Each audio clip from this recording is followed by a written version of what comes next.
Welcome, brother. Yeah, was interesting, brother Lance.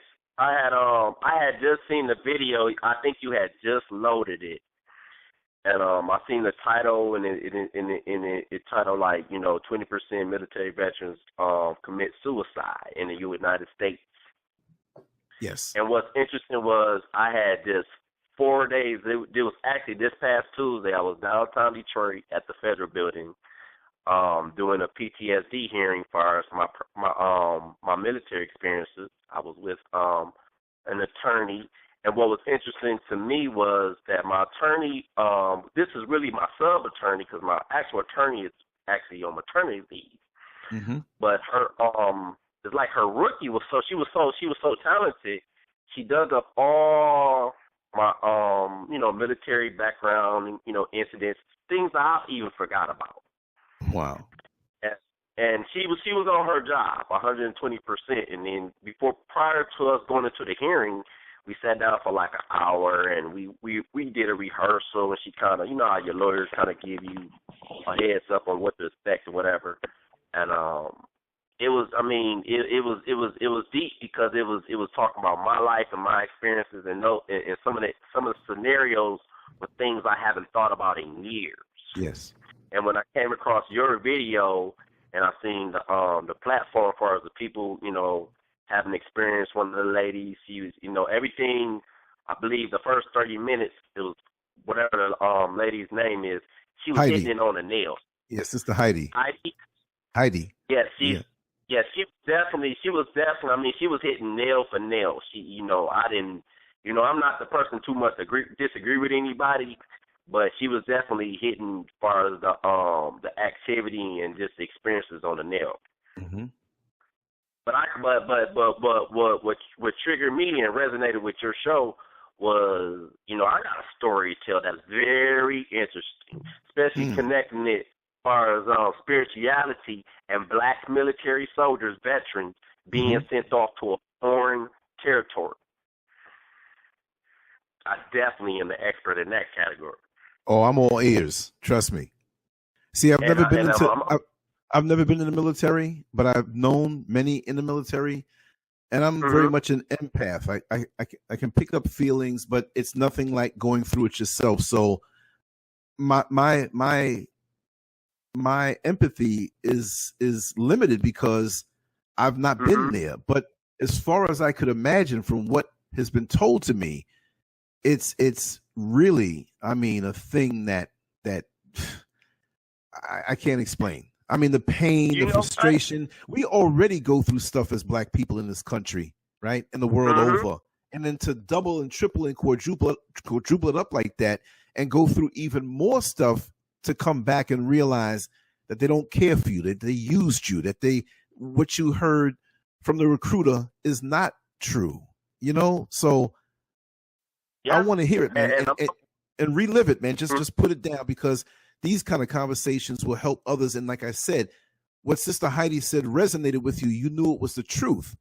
I couldn't get up here and resonate that with you, but she could, and you could with other people. And what we want to have is everybody come forward, even if they don't speak, to vibe and just to absorb and just feel that healthy feeling and love and connectedness that you're not the only one, that you're not alone, because so many of us out here are thinking suicidal even without the military. So going in there and coming out, I could imagine. And let's see how I'm gonna start this, because I can jump either direction, but I'm gonna start jump either way, man. Just flow. This is a conversation, and we will cover all bases as the time goes on. So just be natural and flow. We in the living room and we kick back and we just talking right now. Do it like that. I'm gonna give you my background first. I come from I'm the son of an automotive worker. My dad worked at Ford Motor Company 40 years. Wow. My actual parents were not married, but I have lived in both of my households as far as my parents. My mother, she passed from breast cancer 48 hours after I left Iraq. Oh my God. Yeah, she was diagnosed with stage 4 breast cancer. And my mother actually was the actual person who really influenced me to even join the military. To be surprised. And like my mom's side was mainly military. I'm like the fifth one, but I'm the only one who actually went to combat. And my dad, me and my dad, we got an on and off type relationship. But long story short, I was always a scholastic type of guy. I spent 2 years at Philander University upstate. I was a mascot for the sports program for 2 years. And straight A student. I mean, I did pretty good in school, but we all know that the tuition rates was going up in the state of Michigan. Right. And by the time that second year let out, I did 2 complete years. I said I had about 40 plus credits. I walked past. I was with my younger cousin, who is probably 27 now, and I walked past one of those recruitment stations. They had the big banner, the MGIB bill for $50,000. Yeah. And it was a very, I didn't know what advertising it was, but I fell for it. It was a very attractive sign. You want your tuition paid, you want to go to school, come join Uncle Sam. Right. And my recruiter actually was an African American woman, very pretty lady. And, that was part of the plan too. Oh, she was drop gorgeous. I mean, my uncle seen her, he almost fell in love with her, and and I'm not gonna knock her too hard. She was pretty sweet person, and right. But it's just like where we about to go with the conversation. It played just like it played in the church. You know what I mean? Exactly. And I end up signing up, and next thing you know, I was off to those bases, and that was in the year of August 2000. Now check this out. That was when George Bush was the president. 1 year prior to the 9/11 activity. True. So I went in right before all this terrorism and nuclear talk. I was in there fresh from the jump, And what happened? I was stationed at Fort Knox in 2002 when the towers fell. And I messed around. I went home as far as being transferred to Germany because I got a Germany orders, and I had my ex-wife, my son's mom. She had got pregnant, and I was in Germany. And by the time I got to Germany, I kind of had a feeling. I was with the 1st Infantry Division. We had got those orders. We was getting them to go. We were like the second wave to go into Iraq. Okay, early on. Yes, and what happened was I made like a month before. I went through a lot of stuff. I lost my rank 3 times in the Army. I went through a lot of stuff, racism, fights, and prior to Iraq, I made a suicide attempt, a real suicide attempt. Yeah, tell us if you can. And I know that's got to be difficult, but from when everything was going routine and everything was going all right, which is really not all right. You're going to war, you're going to the service, military. Right. But from what you could remember, when everything was at its most clearest as it could have possibly been, right to that beginning point where you began to feel that feeling of taking your life, that thing that made you click. Do you remember that moment when you began to feel that way? I remember it because I just got asked this a couple of days ago, and I remember it like yesterday, Lance.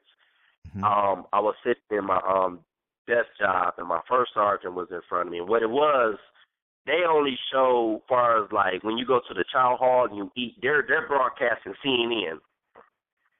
And we were watching our fellow soldiers and Marines and such and everything. We were watching it, while you eating breakfast or eating your chow. The first wave was already, like half of Germany, first ID, was already in Iraq. And, in the first, I say the first 6-7 months, everybody's seen that the average soldiers, well, we was losing 3 to 4 troops a day. Jeez. You know, you've seen them on the news, you've seen the names and the age, and young guys, fresh out of high school, 18 to 24, 25. Yeah, you get a sergeant and a commander here and there, but mainly it was just guys, you know, from my age, from 18 to 24. Mm-hmm. And that was the first wave, and that was on a consistent rate, you know, 3 to 4 soldiers, 2 soldiers today. That went on for about 6, 7 months, you know. And we were the second wave. We were already giving orders. And as far as at that time, like you say, I didn't know what was going on. As far as where my existence was.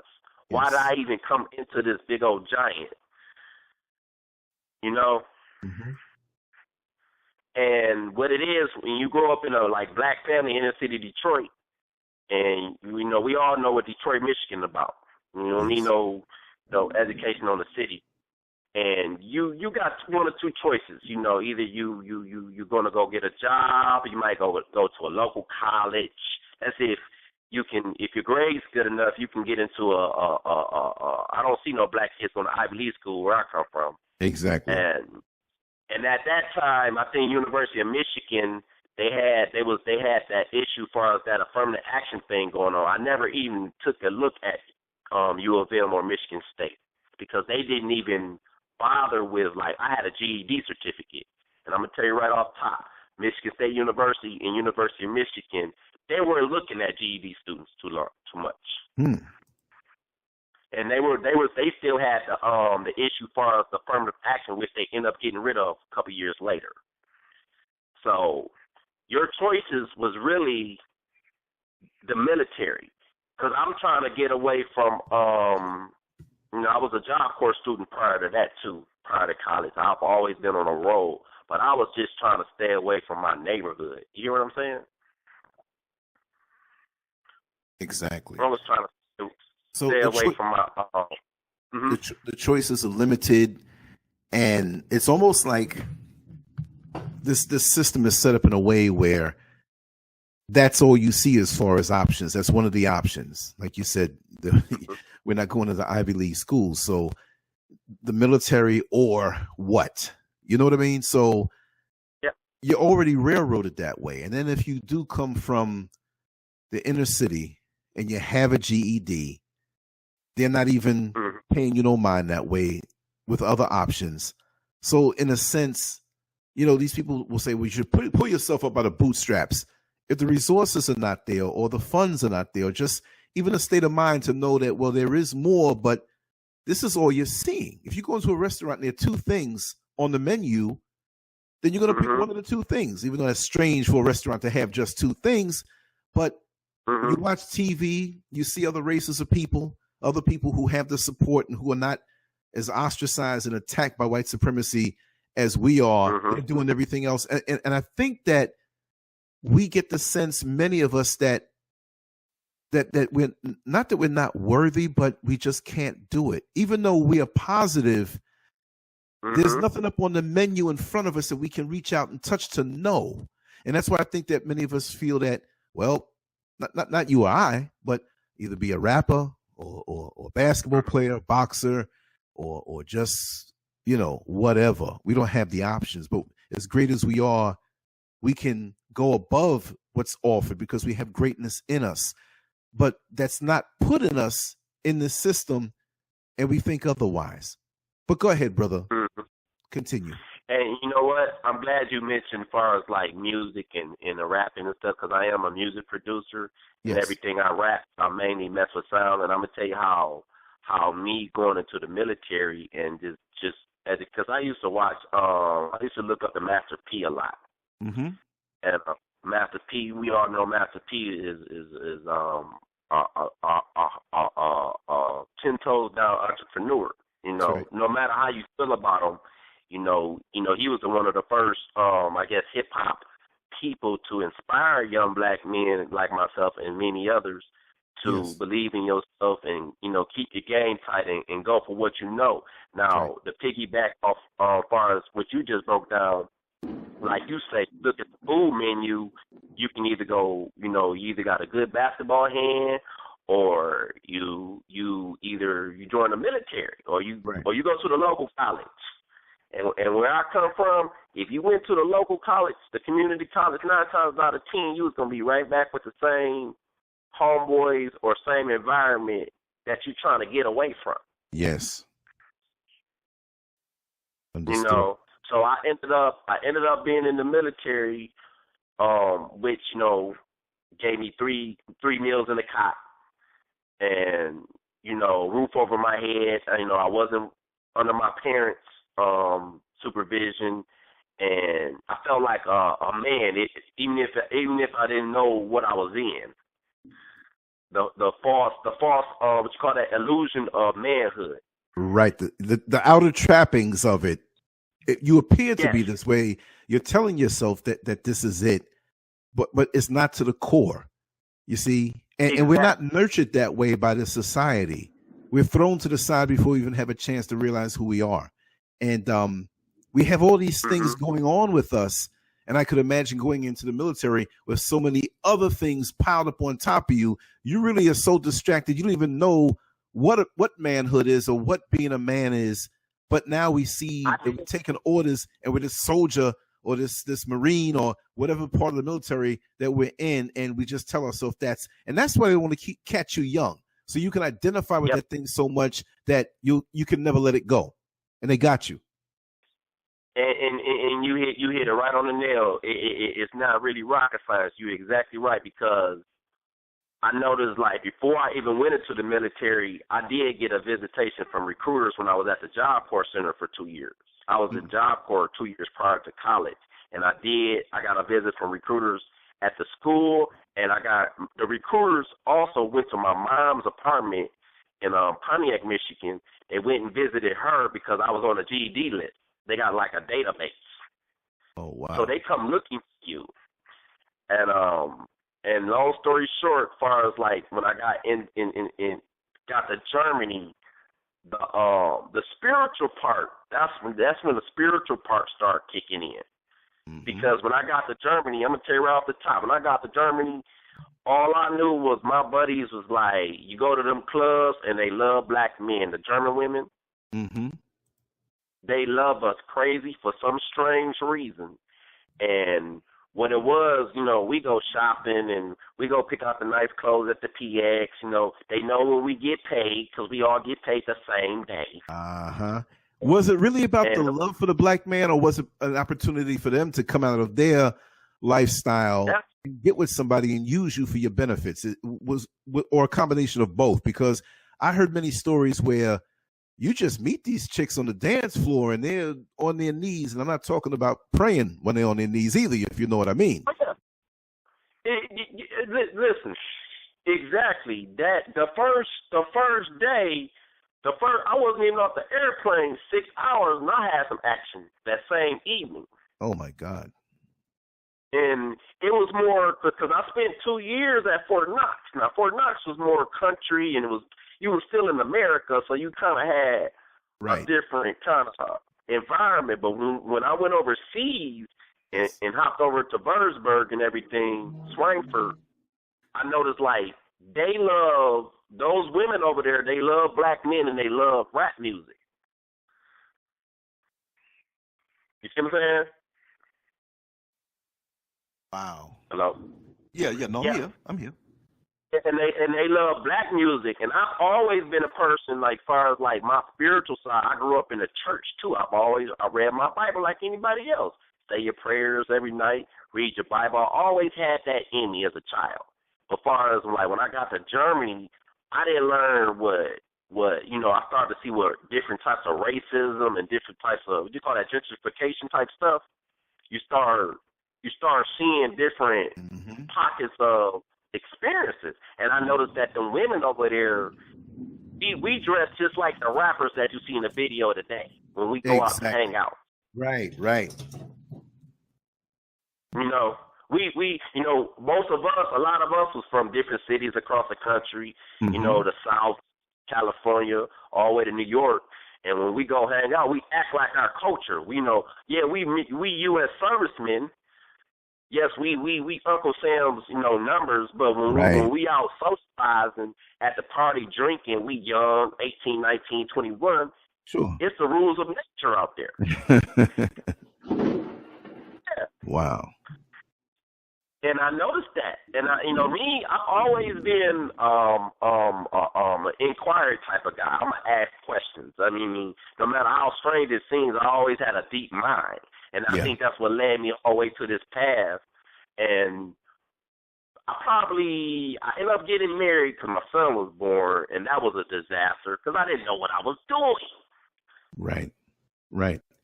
But you were feeling around. You were feeling around for the light switch in the dark of your manhood. And lots of times we will do manly things knowing good and darn well that, you have that apprehension. I'm getting married. You look around, you're 19, 20 years old. I'm not saying you, just people in general. Or you take on this responsibility. And I believe it takes us as black men in this country, depending, and every situation is not the same, but it takes us a little longer to get our manhood and to realize and let it saturate. We know we're males, and so much is expected of us without the manhood training, without the manhood rituals, oftentimes without anyone to tell us what it is, because many others don't know. My father taught me, and I knew, and I was blessed to have that, but other people don't have it. We just wing it. We kind of wing it. It's like reactionary. Okay, I have a kid. I gotta be a man now. I have a kid coming, but the kid was made. The child was made, out of the whole pleasure aspect. This reaction. Oh, you're pregnant. Okay, I got to man up. We got to get married. We got to get a place. Now I got to get a job. But you was thinking about having fun. Now you got to cut that. But the fun always wins out. Yep. You know what I mean? Yeah. And you know what? I thank you for that, because I call it. I think I was on military. When you get married, right? I was age 23. My son was born. I think my mom had me at age 23. Right. And what was interesting was, like you say, it's automation. Like they say, like your cognitive brain, you really don't even know what's going on. Like the first 9 years is when you really see your cognitive as a child. Right. And then I think it's another 9 years. Every 9 years, something from the universe enlightens your maturity. And you got to think. That would have to be when I was about 23 years old. And, his mom, I'm pregnant. And like you say, every plan, every dream I had, kind of got pushed to the side because I got a whole new human being in this world. Yes. And what happened? Oh, yeah. So we ended up getting our orders. And at that time, my mother was going through the breast cancer. I had already been getting Red Crosses while I was in Germany. And like a month prior, I was sitting in front of my first sergeant, and I looked right at him. I had a bottle of sinus pills, and I kid you not, it had to been probably between 15 and 20 pills in that bottle. And I looked right at my first sergeant, and he said, "What are you doing?" I said, "I'm gonna check you out later." And I swallowed the pills right in front of him. Oh wow. And I seen it in his eyes. He was one of those. I'm not gonna say he was a totally asshole type first sergeant, but he could pass for one if you really take another look, because that pissed him off. He called the German ambulance, and they rolled me to the German hospital, pumped my stomach. I was there for 3 days. And what was interesting was I came back, and a month later we was in Iraq. Oh, wow.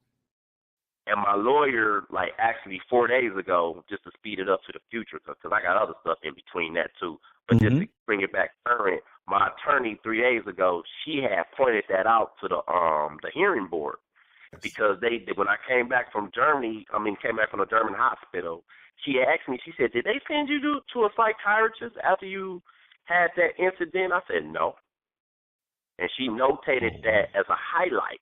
That was prior to me going into combat. Now, fast forward, I forgot all about it.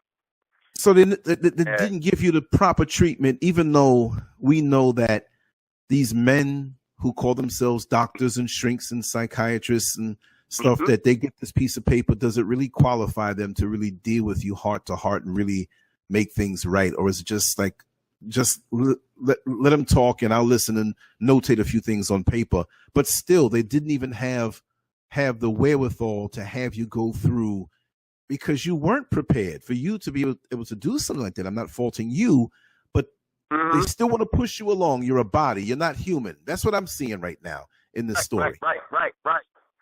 And you, even what I ain't told you yet, you gonna call it for what it is. It's natural. We telepathic on this one.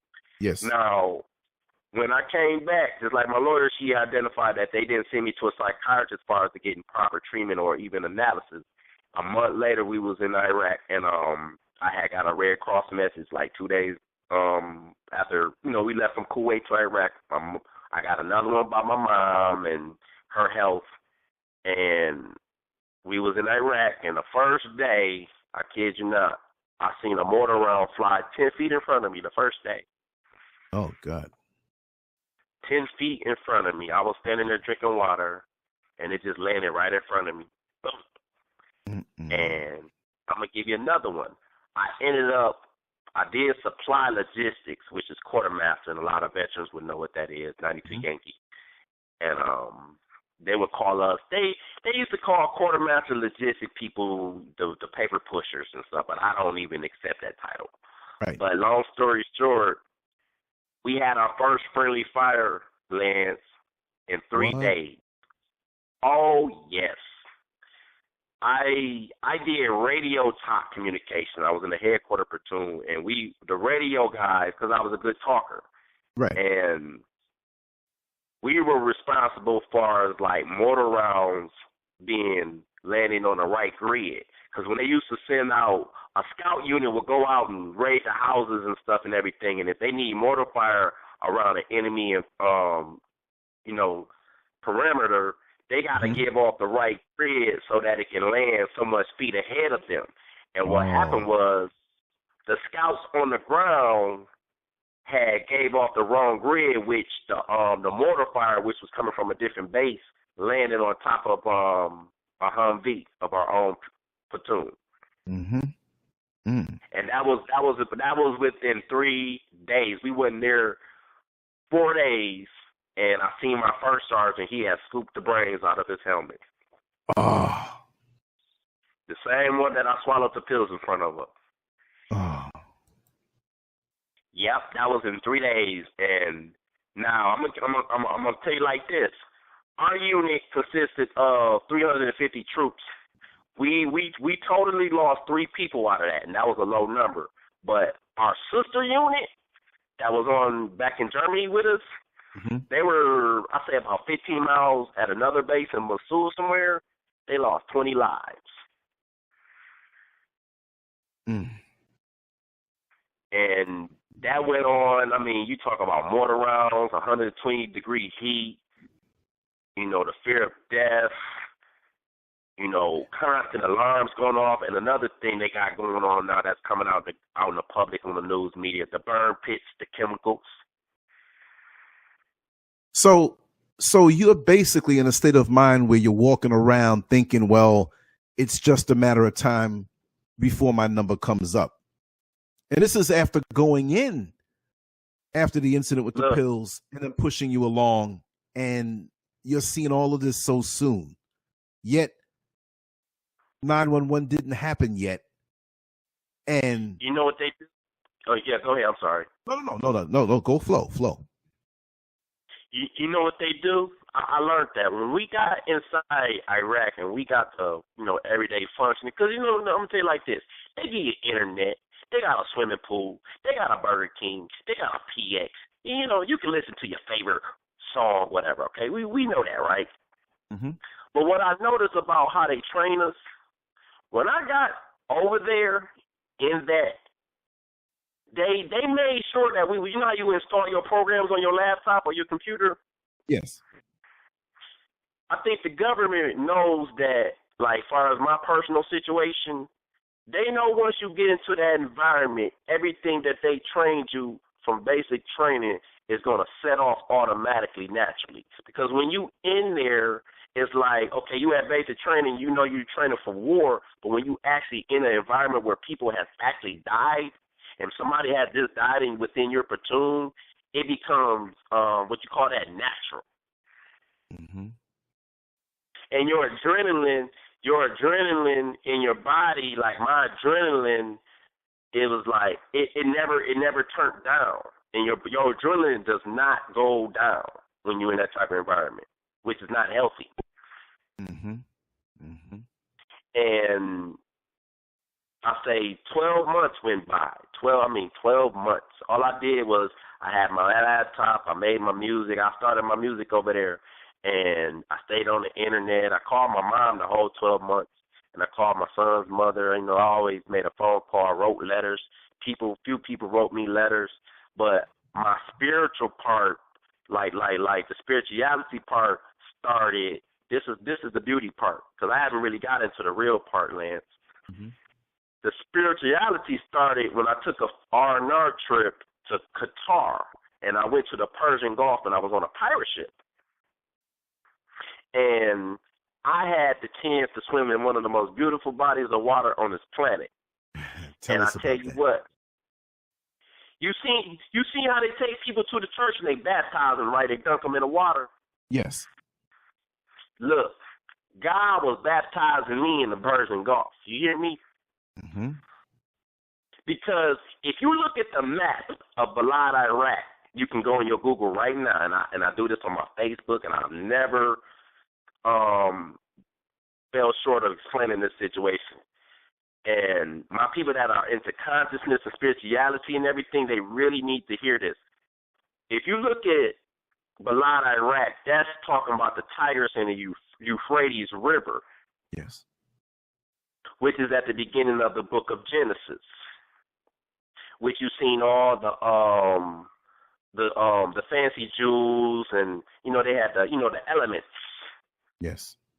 And I didn't know this then, Lance. I didn't know all this. When I was 24, I was naive to all this stuff I'm telling you right now. I wouldn't even, if you said spirituality to me, I think you was cussing at me.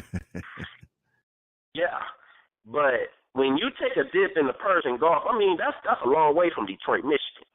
You're right. You know, that's not like you at the beach on Belle Isle here or down at what you call that Galveston somewhere. That's way in the Middle East. Mm-hmm.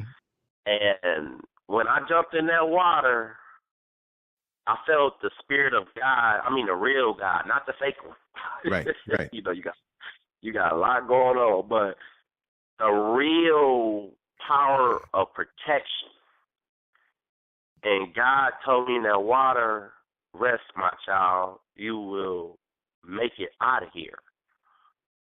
And that was probably within, I'd say about 5 months within the deployment. I had 6 more to go. Wow. Did you feel a little before that you may have been at a breaking point, or maybe you weren't consciously thinking that, but looking back, maybe you see that you may have been in a breaking point, which you're strong, brother, because to go through all of that, as many have, and to come back and people just say, oh, you're crazy, you're in the military. But I'm just saying, do you think that if you didn't get that experience that you wouldn't have been as strong?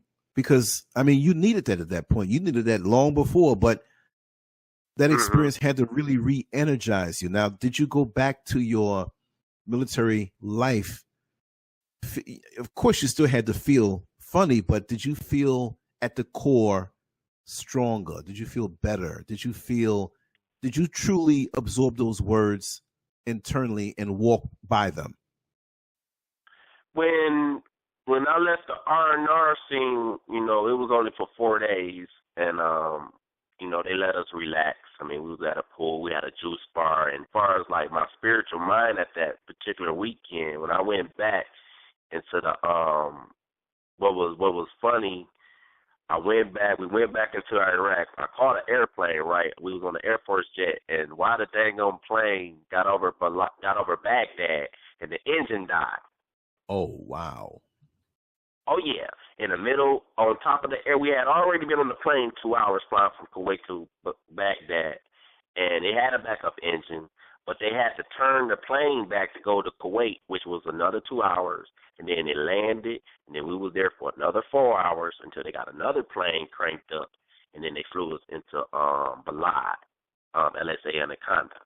Now, as far as like my transformation in my spirituality, you know, I'm over there reading the Bible. You know what I mean? And they had a church on the base. You know, they had like E7s, E9s, which the senior non-commissioned officers were mainly they were preaching the Bible. You know, we had chaplains. Yeah, but did they have any real power there?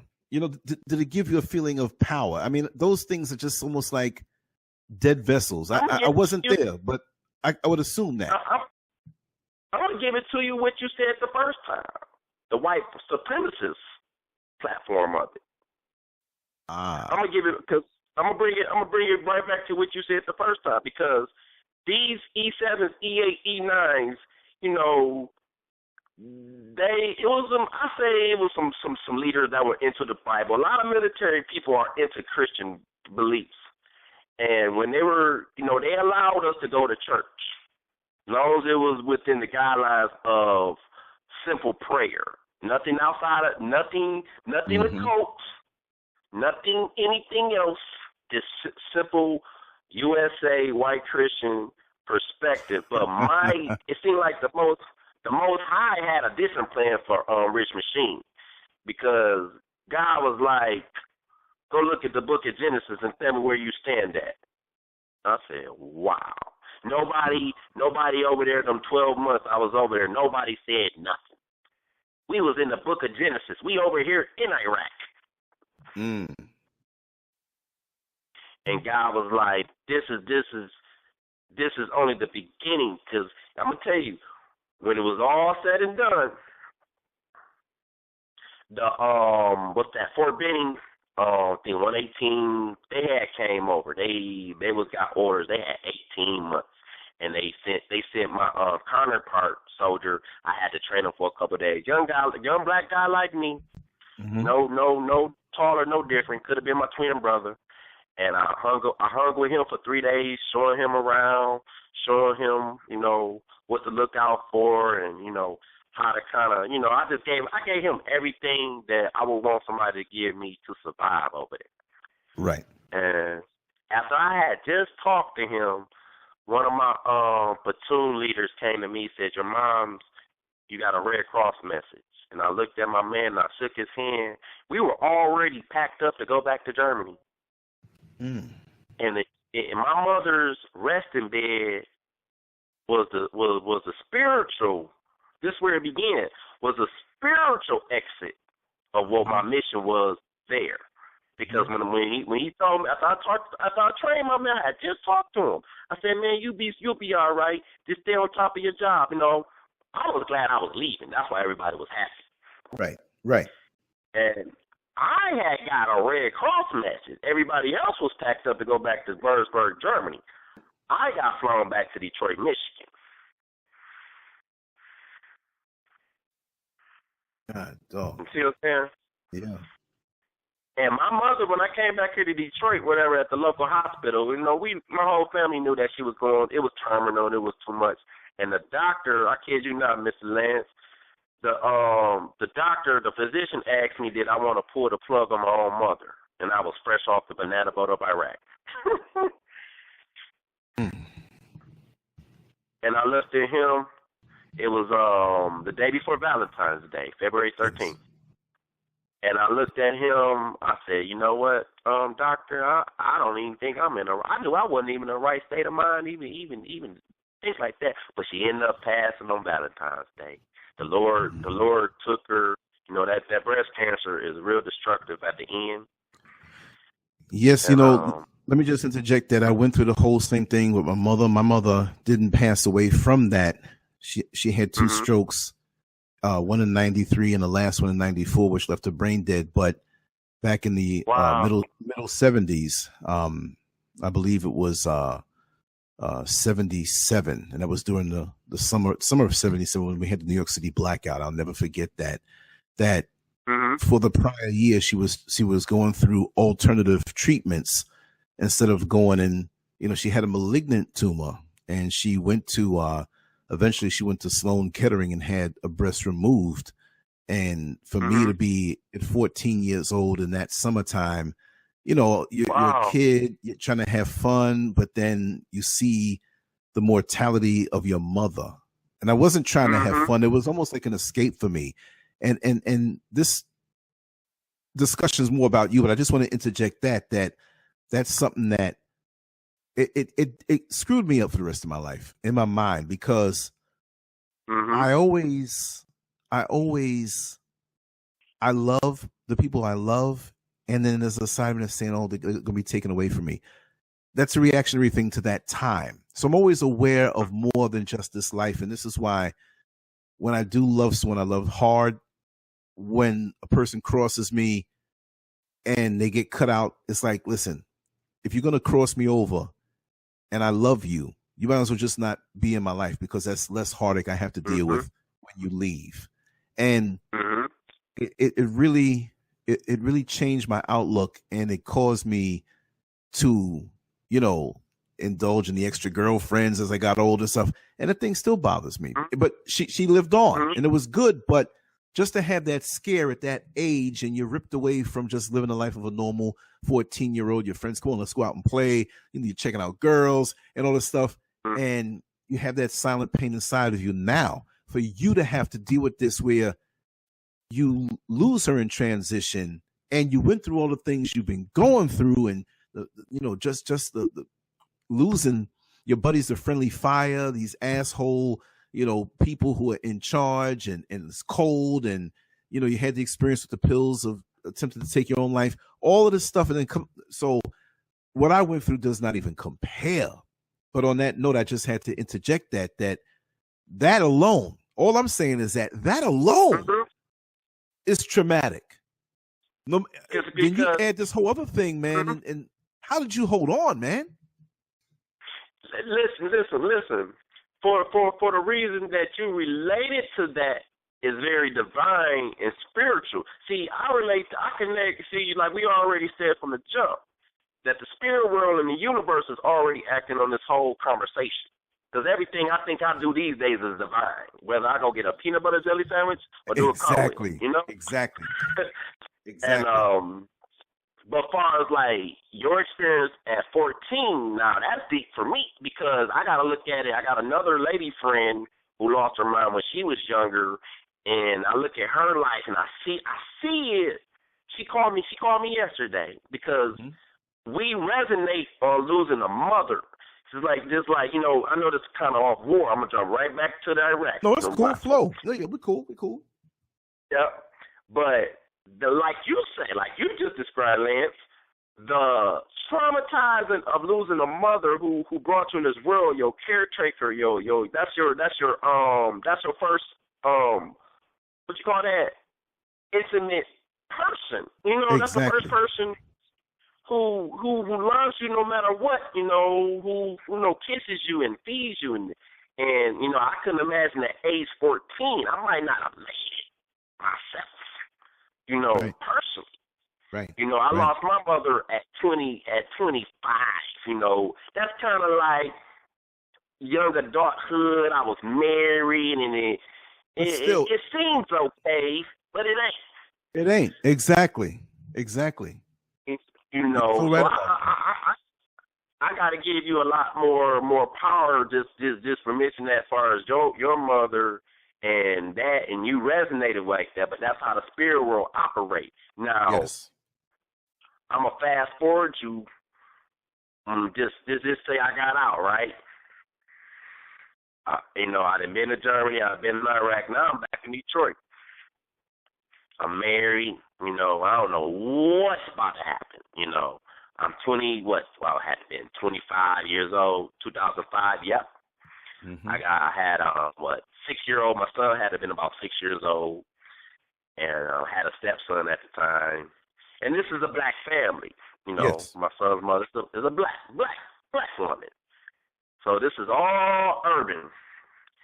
And we, I started going to church, local church here in Michigan. And you know what I learned? What you learned? Tell me. There was a gentleman, I don't know if you heard of him, and I'm going to make this public. There's a gentleman named Craig Lewis out of Dallas, Texas. I haven't heard from him in 7-8 years, but he's very popular because he's one of the people who, you can YouTube him, he's one of the people who started digging into hip-hop connected to yes. So this is where the fireworks come in.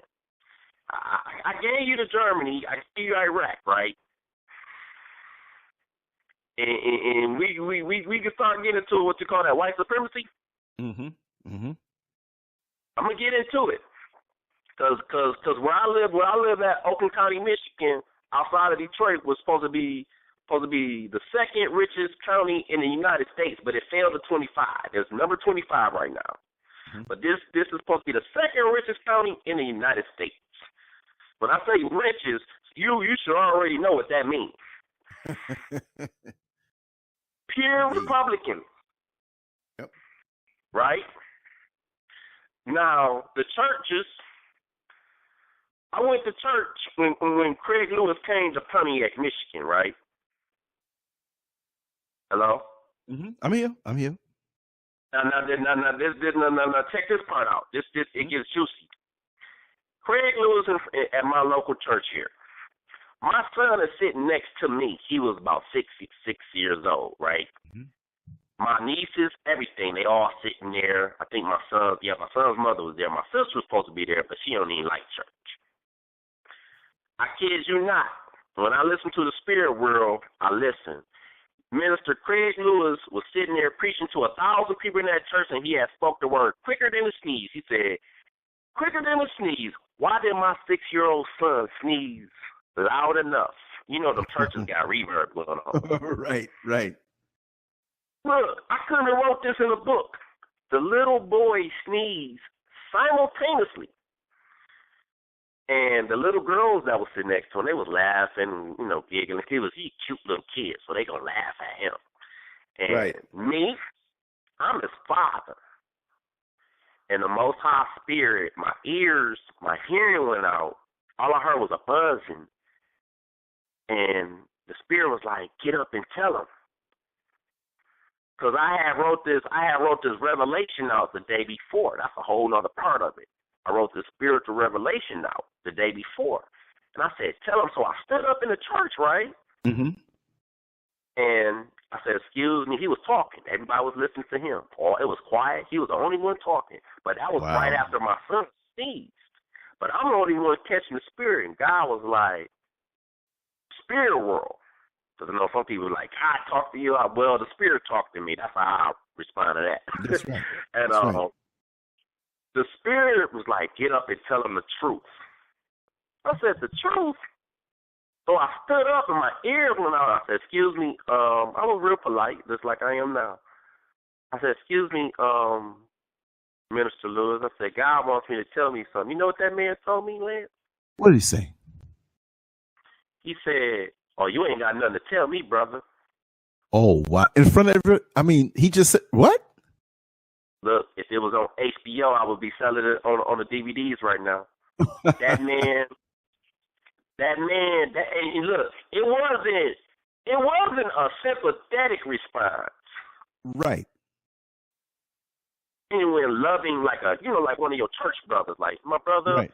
I'm going to talk to you after. It ain't like he said, talk to me after the service. I want to talk to you. Some people will, if you got something to say to them, they'll arrange something with you. But what I'm saying, that was a knee-jerk reaction, which gave you a total indication of what he was at the core. There you go. And here you go. This is partly, it was spiritual warfare. Because I'm going to take you back. Didn't I just say I was in the book of Genesis in Iraq? Yes. Did I not describe to you, Lance, that I was in the Persian Gulf swimming in the water? There you go. Okay, so we've been reading that Bible 400 years, right? So Uncle Sam, like the white supremacists, listen, because I'm gonna take you down the street. So do you not think that the universe is going to send some of our physical bodies to the same territory that we're reading about? That's right. Because you got to remember, we were supposed to be slaves, and we were in the United States, and we came over here on ships. But for some reason, whether it was the military, the NBA, some of us migrated to other regions. Mm-hmm. Does that not have a spiritual effect on? You get what I'm saying? Yes. Now, listen, check this out, because it's going to get real interesting. Minister Craig Lewis, and if you haven't run across, you can tell him out there to holler at me, because I ain't going to change my story. He responded. He said, you ain't got nothing to tell me, brother. You know what happened after that? What? My ears started ringing. I passed out. Cold turkey. I'm right there in the pew in front of everyone. Are you serious? Out. Wow. Serious. I passed out. They picked me up, and guess who was there waiting on me in the church? The last people in the world you will ever think that was supposed to be there. Craig Lewis. It's really. The Pontiac Police Department. What? Mm-hmm. A black but wait a second. And but why the? I mean, okay, you passed out. Maybe an ambulance, or maybe the police were there with the ambulance, not for anything, but just the police and no ambulance. They picked me up in the middle of the pew. My nieces, my son, everybody was there. I mean, everybody was there. The neighborhood. I mean, anybody who was from that neighborhood was there. And they walked me, outside of the pew area. And we went out to the lobby. And the black officer, a Pontiac police officer, they the sheriff department now. They changed their name. But a black Pontiac police officer, a female, grabbed my wrist. She grabbed my wrist, and I was in a church set. I wasn't there with no weapon. I wasn't there fighting nobody. The only thing I did, Lance, was excuse and ask Mr. Lewis, can I address something from the Most High God, the Spirit? And that man denied me. And when I woke up out of that 5-minute blackout, you can blank out, and they walked me out in the lobby. A Pontiac police officer. But what happened was there was a couple of deacons that already knew me personally. Mm-hmm. And one of the deacons, the good ones, I say, he came over and grabbed that. He told that officer, he said, no, he's one of us. Leave him alone. You see what I'm saying? Wow. That alone right there was the beginning. And the next 3 or 4 days, I seen so much stuff in the spirit realm. I mean, I seen spirits after that walking. And my baby mama, which was my wife then, everybody thought I was crazy. The church people, there was other churches there too. It was visiting churches there because he was in town. And the only reason why the police was there, Lance, is because he was getting death threats. Oh. Because he came in with that stuff, Jay-Z, Oprah, and all this stuff is in the Illuminati and all the occult stuff. Right.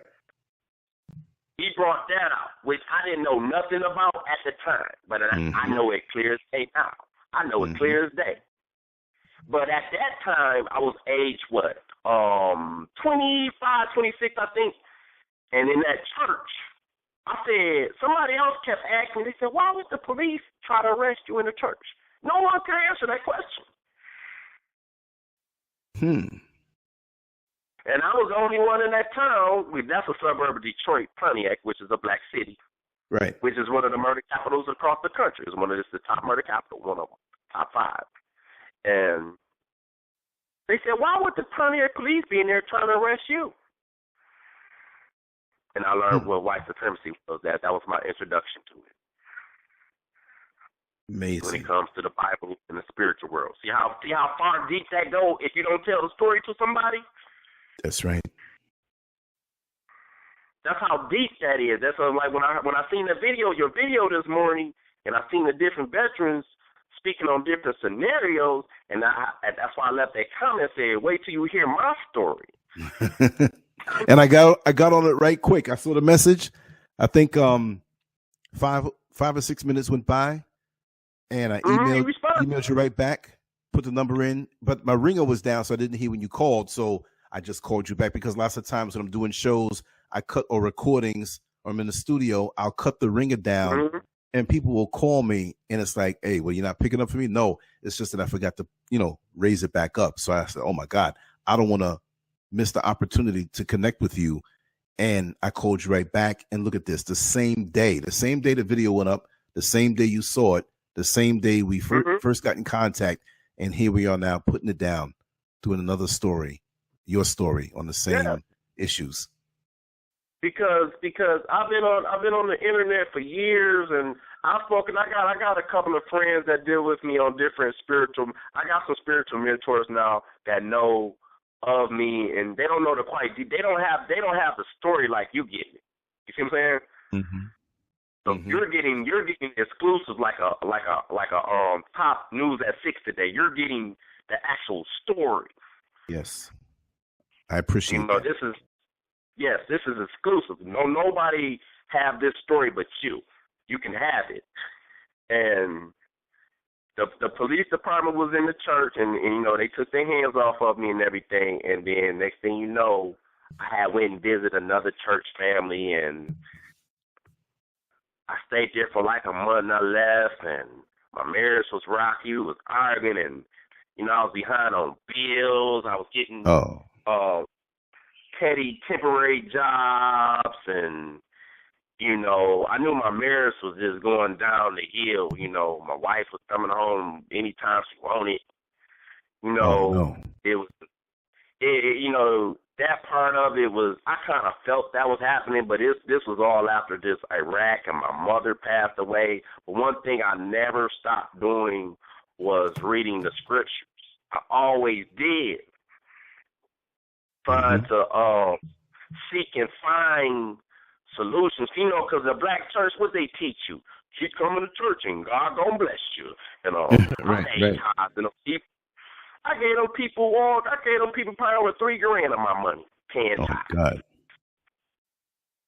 It got to a point where when I was with my ex-wife, our electricity bill was cutting off. I had to go borrow some of that money back.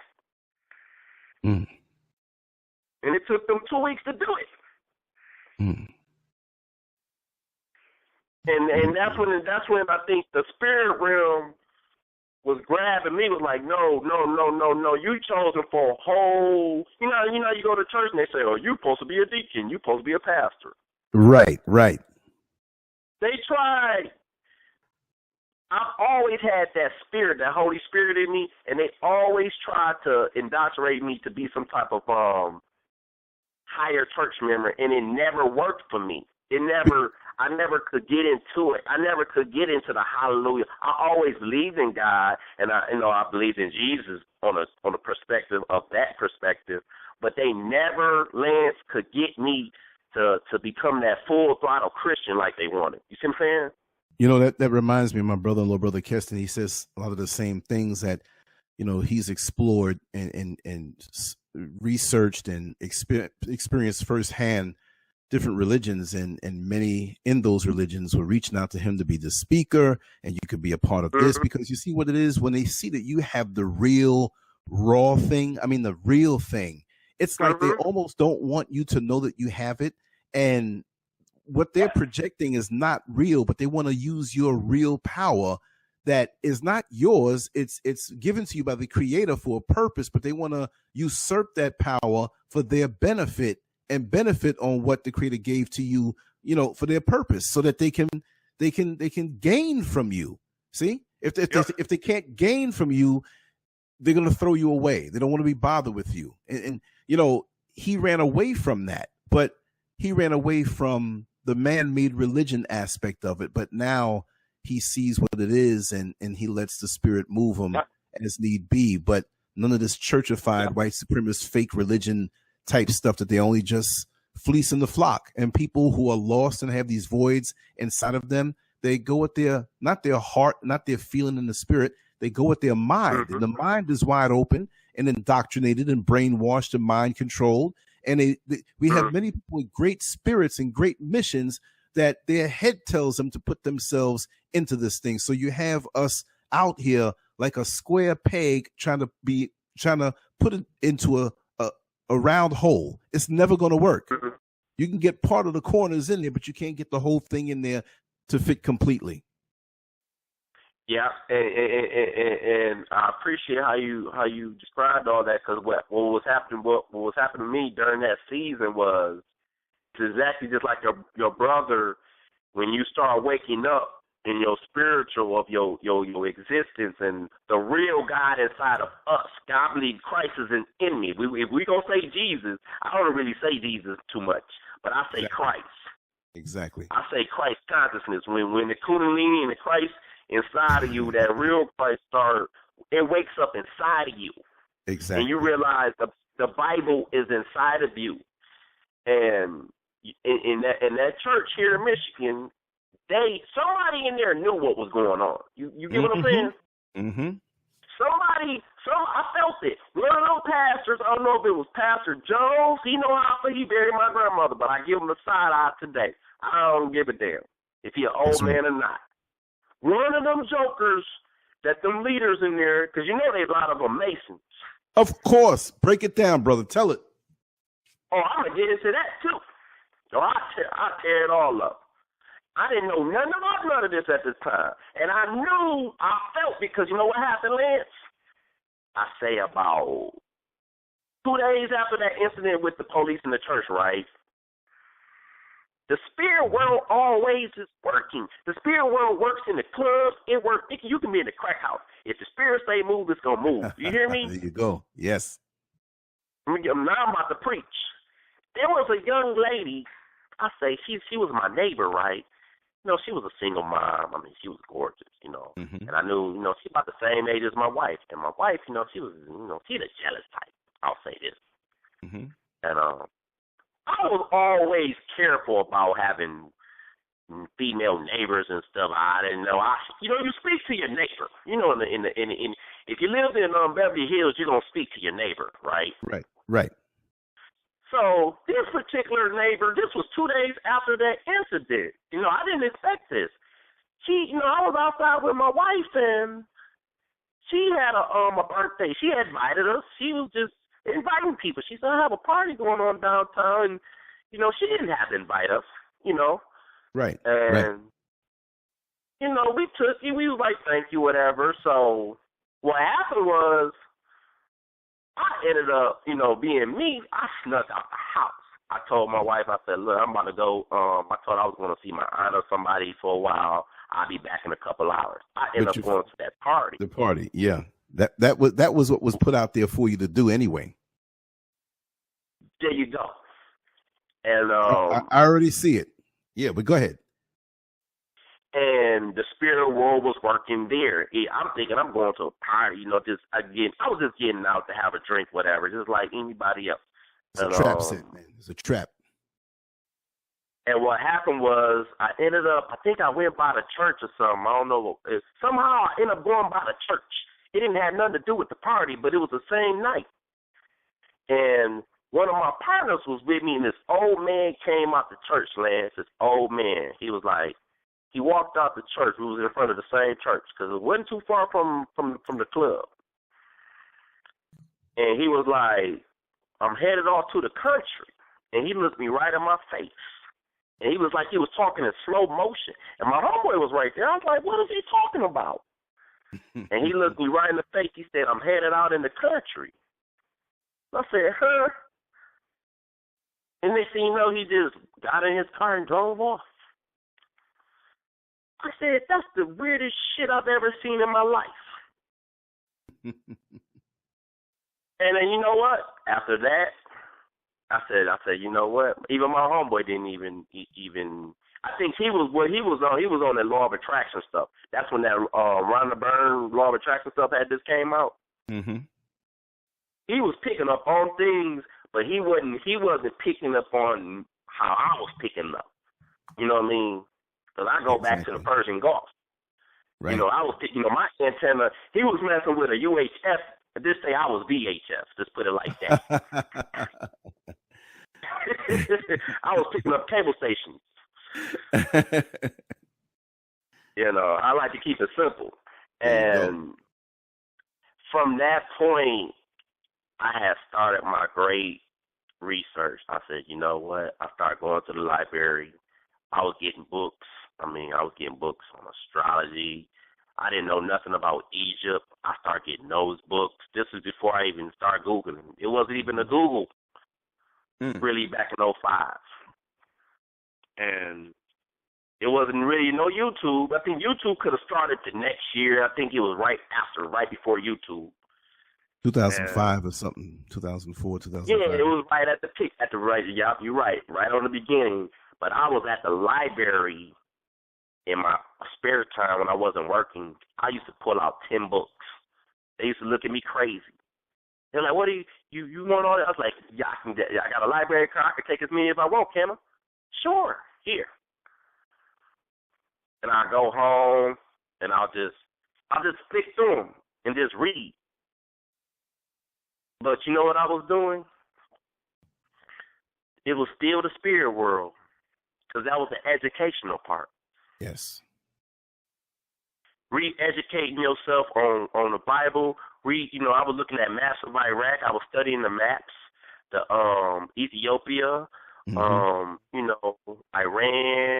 Asia, Africa. I always been a smart, educated kid, but I kind of skimmed through it. Like you say, you automate it in the beginning. You don't know why you want to go to college when they ask you. That's right. And the spirit world kept saying, keep digging, keep digging, keep digging. 2006 came, 7. I finally got a divorce in '09. I ended up moving out of that area. I moved a little into, I live like in mainly, I say white, diverse neighborhood now.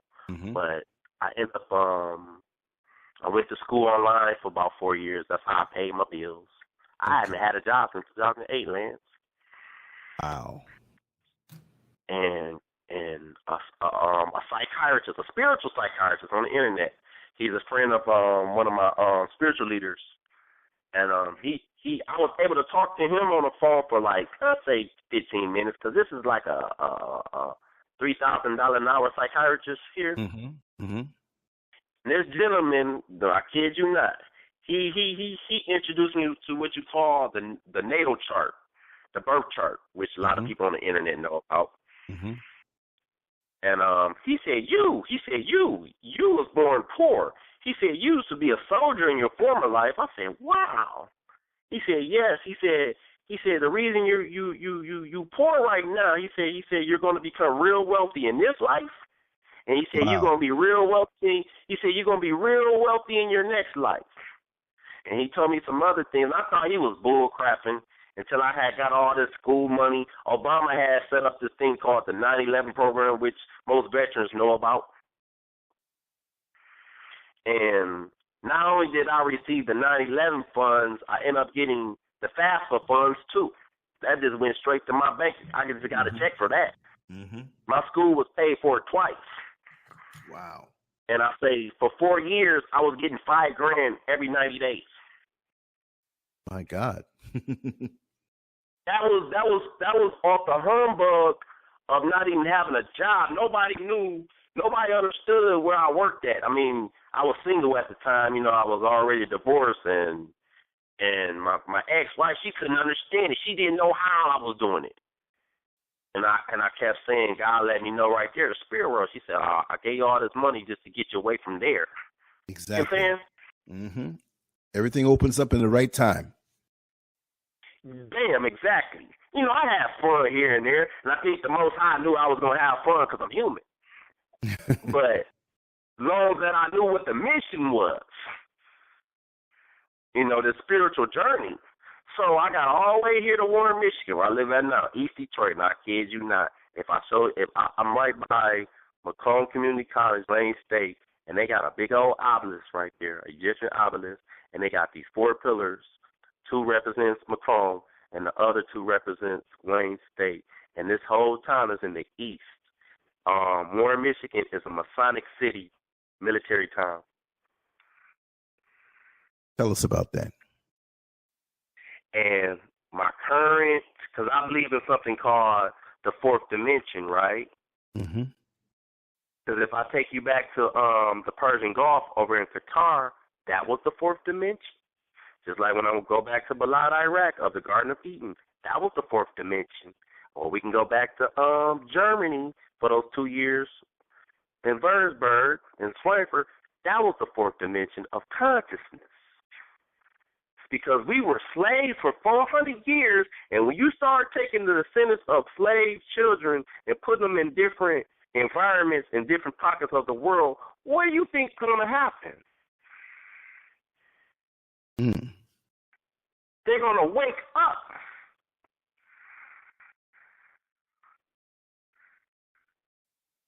That's why when I was in that church, and the Pontiac police had put their hands on me because they was there to protect Minister Craig Lewis because he had static for what kind of information that he was dispersing or putting out there. They messed around and intercepted in my frequency. Because my fourth dimensional wake up was waking up. But like, far as like the white supremacy, far as the church and everything, they got so many of our people trapped. And it takes some of us, that's why I can't stand when people, you got people on social media, they're knocking black military servicemen, oh, y'all sell out, y'all work for the beast and everything. Hold on. God is omnipresent. The universe is omnipresent.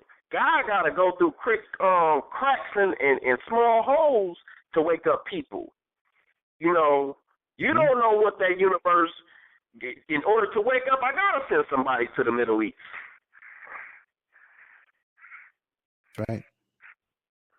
Like you say, the food menu, you go to McDonald's, you only can get 99-cent cheeseburger, or you can get this taco, pick one.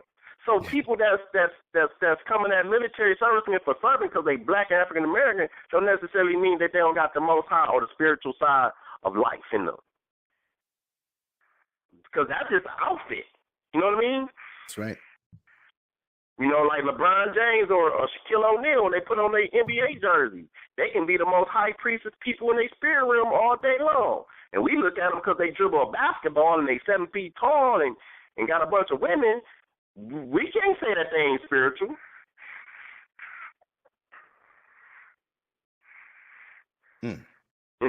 Until somebody tell their story. That's the whole thing with me.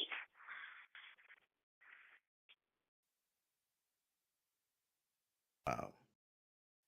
Yeah, until somebody like yourself that built a platform, that got the right frequency. Because all I did this morning was tap into a frequency, and it's funny because I just had this hearing 4 days ago, and I know it's a spiritual thing because when I had the hearing concerning my mental health and everything, I've been going to see a psychiatrist for the last 6 months. And what's funny is I got Medicaid, which is a state insurance, right? Okay, Medicaid is paying for the medication to go see the private psychiatrist. I've been going to the VA since 2005, and they ain't gave me a cough drop, man. Wow. And my attorney,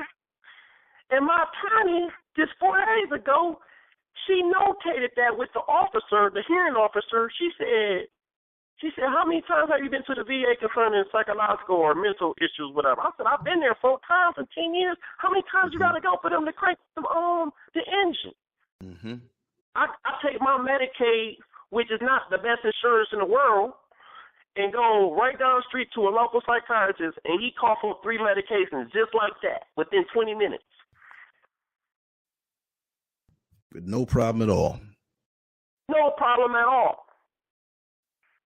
And you know, I really, I take them according to what it is, but I don't take them like y'all like, well, I'm going to keep that to myself. I take them to whatever they say take.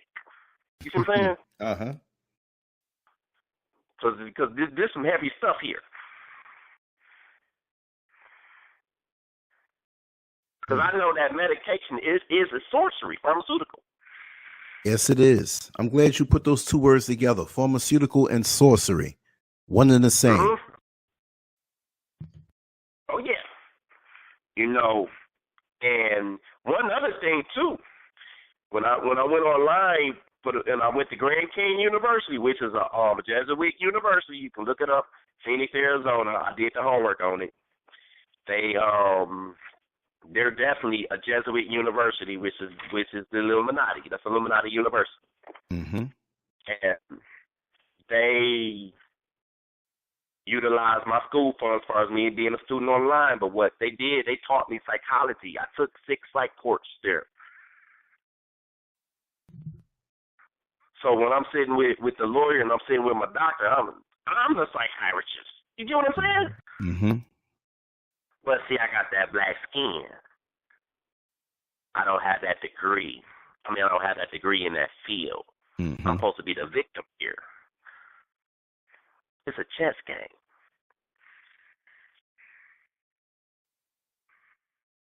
And some of us playing it on higher realms. I was put on this earth to play this chess game for my brothers and sisters because they don't do the due diligence of homework. What they say, too much is given, as much is required. Mm-hmm.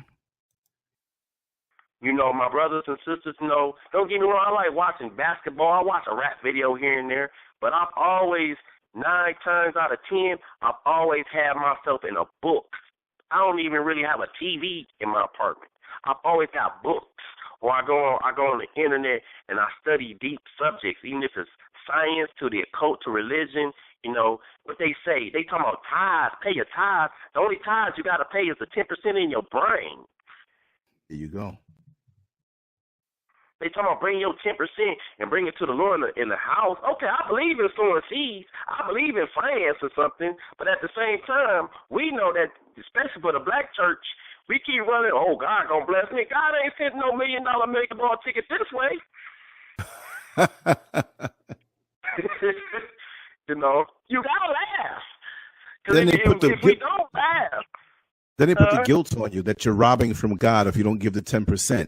But wait a second. And all it is 10% in your brain. I learned that taking cognitive behavior. Because in cognitive behavior, they teach you something called spatial recognition. You ever heard of that one? Yes. And that is a word that most African Americans either look at as foreign. That's the most important double word I've ever read. Because spatial recognition is dealing with your spiritual consciousness.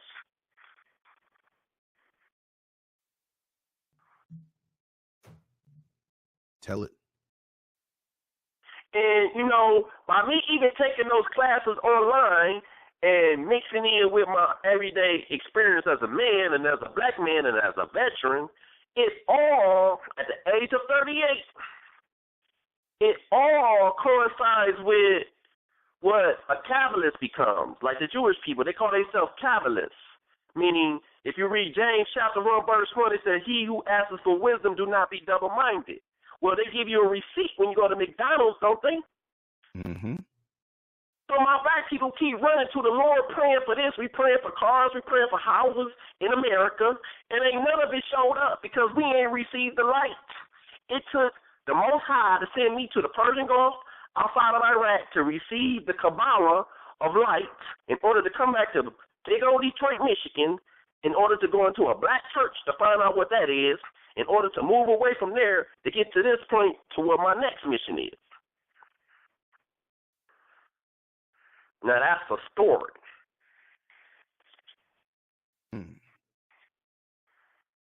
Yes, sir. Kabbalah. It ain't nothing but a receipt. It ain't nothing but we go to the ice cream shop and you order ice cream cone, I get an ice cream cone. And we're like, thank you. Give her a $10 bill, she's going to give us a receipt. Okay, we go to that black church and you hear the prayers, oh, Lord, he got cancer. Oh, Lord, he didn't jump out of school. And sometimes God be like, I already gave the answer right there because the children of Israel was in the wilderness for 40 years when the exit was just in front of them. That's an internal thing right there.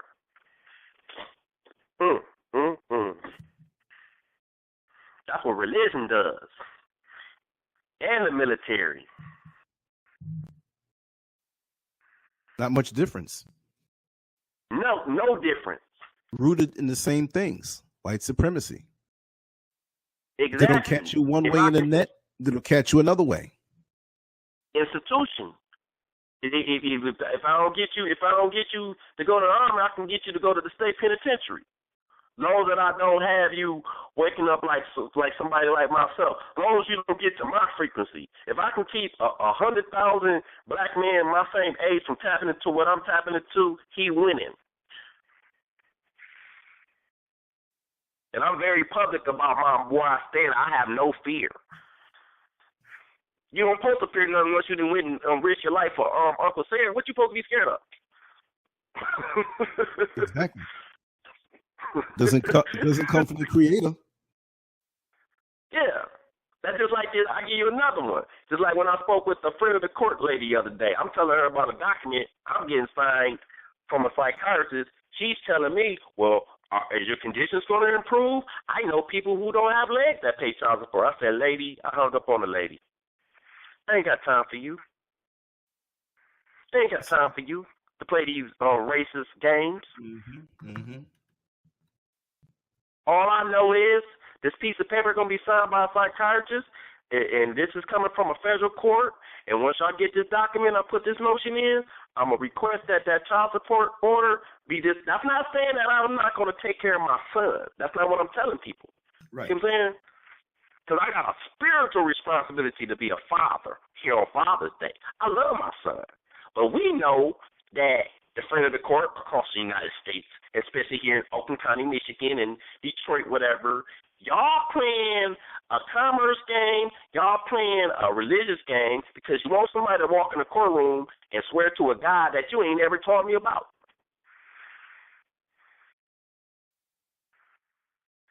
It's deep.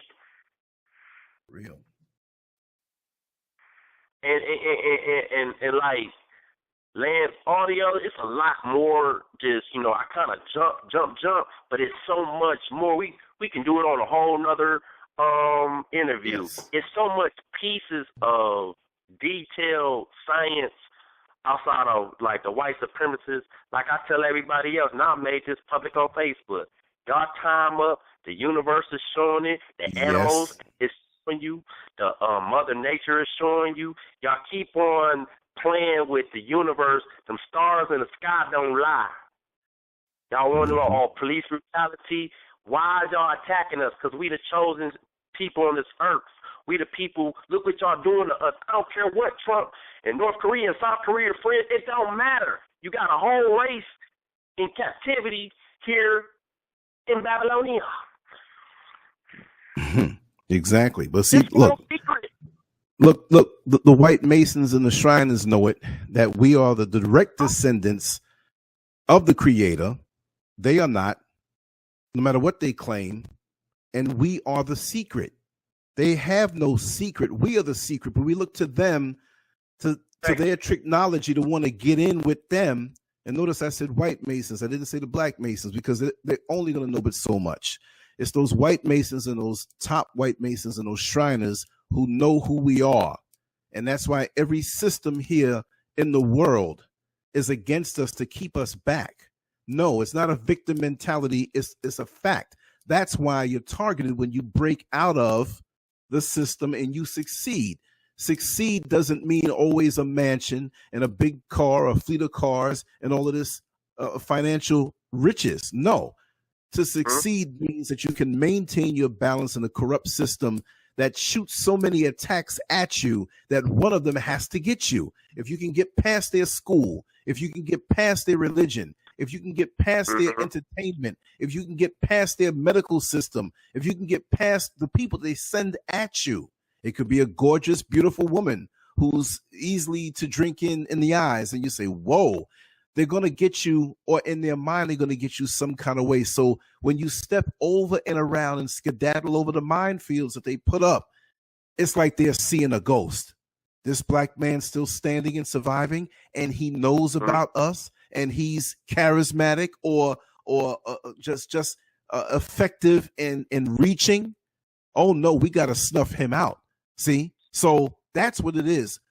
For us to raise our frequency to where it should be and where it's going. And yes, some are not going to do it. Some are going to fall by the wayside because they love the damn devil so much. They want the devil life. that they see on this mind control box called the television set that they don't even need to be watching anyway. The TVs in my house are mainly monitors. I will plug up into it what I choose to see from online on a bigger level, but I'm not going to open my mind up and absorb their cable TV and their filth, even to the point where now you look back and you see, you never said to yourself growing up when it was only channel 2, 4, 5, 7, 9, 11, 13, and a couple of Spanish channels that were fuzzy, that, oh, there's nothing on TV. But now you can have hundreds and hundreds of channels and surf around on that foolishness. And you say to yourself, man, there's nothing on TV. Number one, for those who have raised their consciousness, that doesn't bedazzle them anymore. There's nothing there to see because you crave so much more. Get out in the world and involve yourself, raise the frequencies. And like I said, that's what we are supposed to be doing right now. And that's what some of us are doing right now. That's why they shut us out. That's why they must snuff us. But we have to continue to do that, because once we do that, we knock them out of the hijacked seat that they've been sitting in, and that hijacked throne that they've been sitting in that belongs to us, not because of any ego, but because our Creator deemed it that way. We're the ones who can dunk the spiritual ball at this time. That's why they come at us so hard, to make us the face of homosexuality. That's why they come at us so hard, to make us the face of decadence. They're rewarding black lesbians in Hollywood these roles so they can make that the new masculinity. Or if you submit to be a homosexual, they will reward that, but take the black man away. That's why Oprah Winfrey is where she is, because she will never, ever uplift a righteous black man. And there are many of them out here, but she'll never do it because that's against the agenda of her master. And I will shut up. Go ahead, brother. I'm gonna back you up. I'm gonna back you up with some. I'm gonna put some icing on the cake with this one.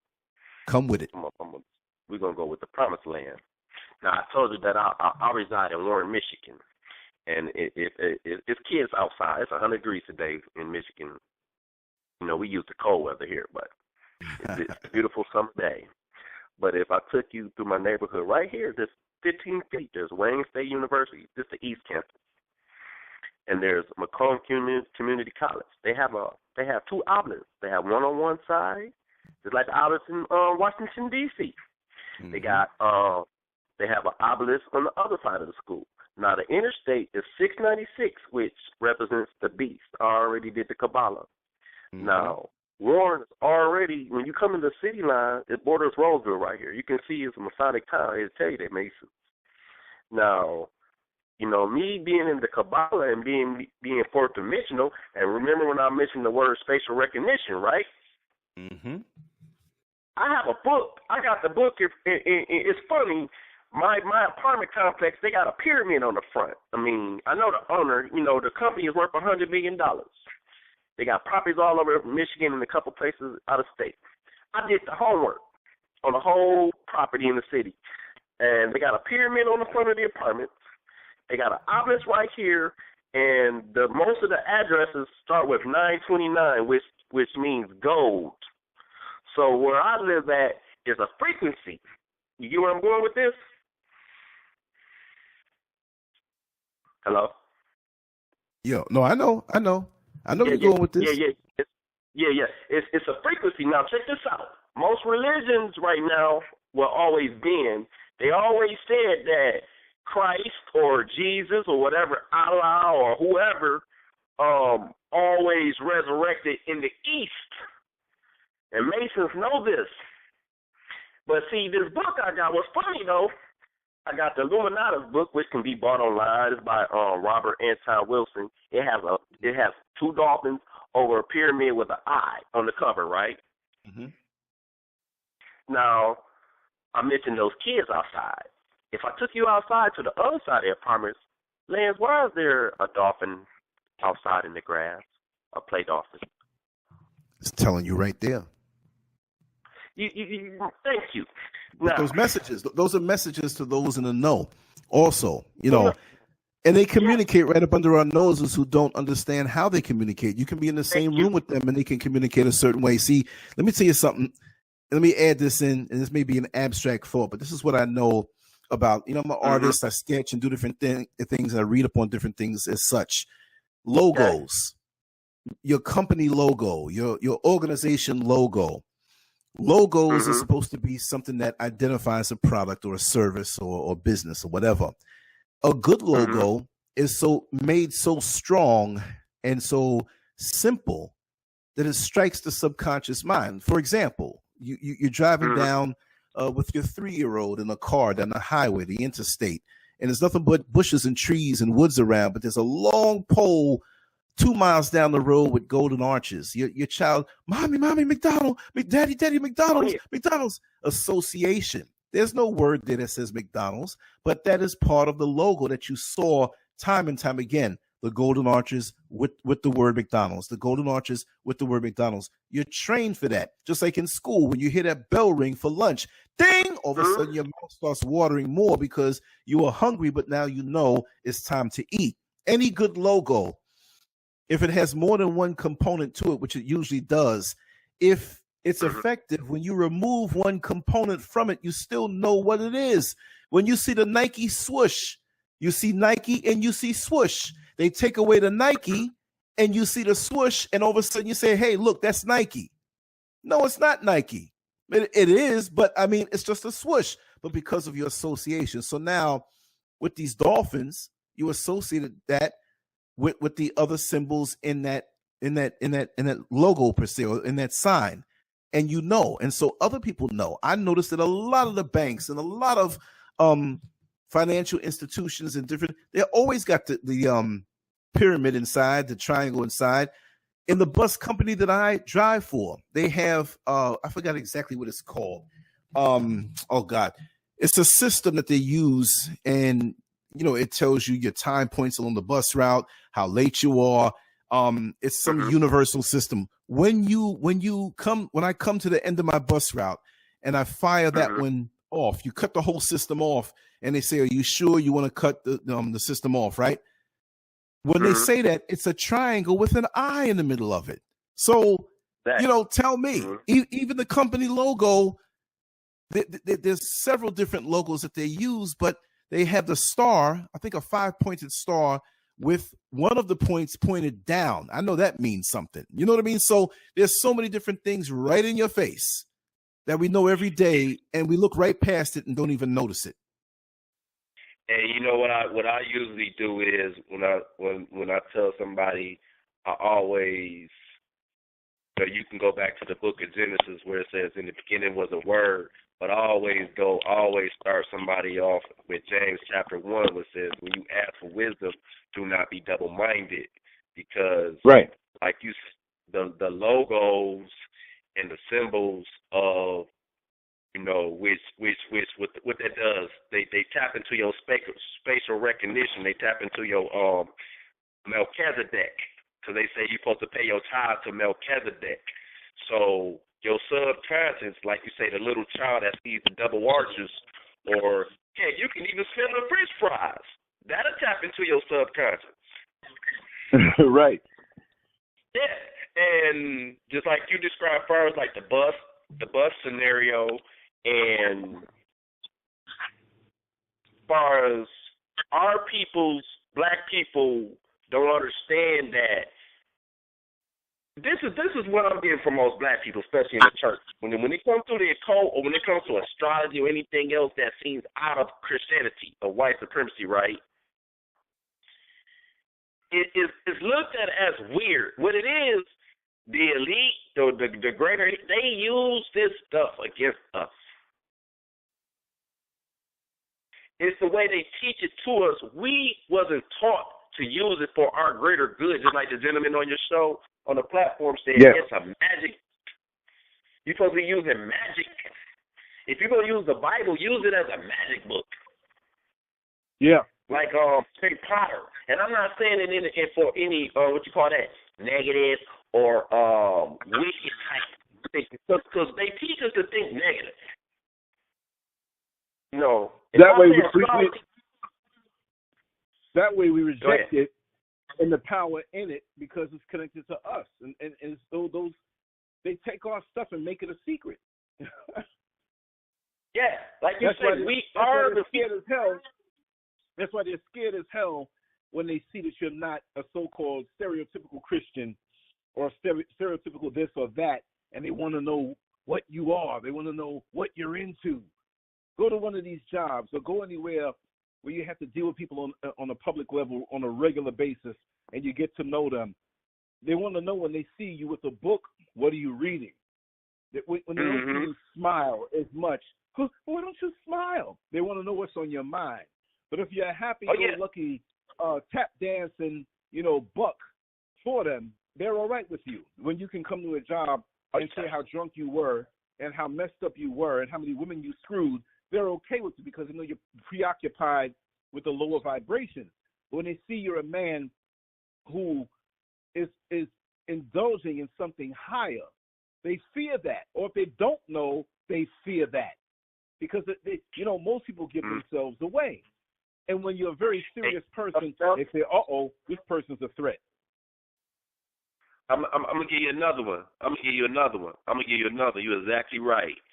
And then let me describe the scene to you. Also, by the school here, there's something called a new a chemistry bank, right? Mm-hmm. Now, they just changed the name of that bank, I say, about 4 or 5 months ago. But see, I'm one of those people that read words, right? Mm-hmm. Now, I said, wow, it turned into chemistry bank. They got the obelisk right there. They got the obelisk. They got the Wayne State had just got put there because it's a 4-year institution. So it's a Mason ritual. So these students who go to this 2-year institution can cross through the pillars right here and go into Wayne State with the obelisk. I had to learn something. I asked the most. I said, how does this connect to my existence? You know what it was? The electrical box there. The electrical, those utility boxes that you don't ever know when you was a kid, not to mess with the stuff. Right. Guess what number is on that box next to the obelisk? You won't believe it. Tell me. I'm going to blow your mind. 2018. Oh, wow. Now listen. Oh, yeah. Listen. Are we not in the 399th year of biblical slavery? Yes. Is it not true? Listen. Is it not true that 2019, with all this activity going on the global scale with the president and whatever else going on out here, is it not in public? I even seen this on your local news. Remember when Kanye came out talking about the choice of slavery and all that mess a couple weeks ago? Yeah. Okay. Me walking out here in East Detroit, when I seen the electrical box, I seen the number. I showed one of my buddies. They don't get it. I mean, I'm probably the most woke up dude on this side of town. No, nobody see it but me. Good Jesus. So I seen it on the box. I said, wow, why is the year 2018 on an electrical box? Now, you got to think this is subconscious because one thing they're going to do with the black man is what you say, emasculate, or they want us sex-driven. So any black man should not be, what you call that, hold your sperm, hold your higher Christ in your mind. That's why they have a sex-driven. They know that we are waking up. I'm one of the chosen because I'm the only one sitting here looking at it. Wow. See? That's how deep that goes. This is current. This is real time right here. Yeah, and this is where you see these incidents where they just walk up to us in Waffle Houses and rip the clothes off of girls and just walk up to us and shoot us. And then see they got the other races coming at us the same way too because they're in it with them. And that's why they don't tell them to mess with us or help us with anything. You come to America and stay away from the black man because we're that source of power. And that power they can't understand. They don't have it. They have to do everything, all this trickery to keep us down or on that level. But as long as we indulge in the lower activities, they're okay with us. And ever Ever since I've seen that date, I've been looking at that and say it's 2018. This is 2018. But that number been on that box ever since that box been there. That's telling you how they're marking time. Say again? Marking time. They're marking time. They know what time it is. They know they have a limit. Exactly. They have a sense of urgency in what they do to it. We are appointed.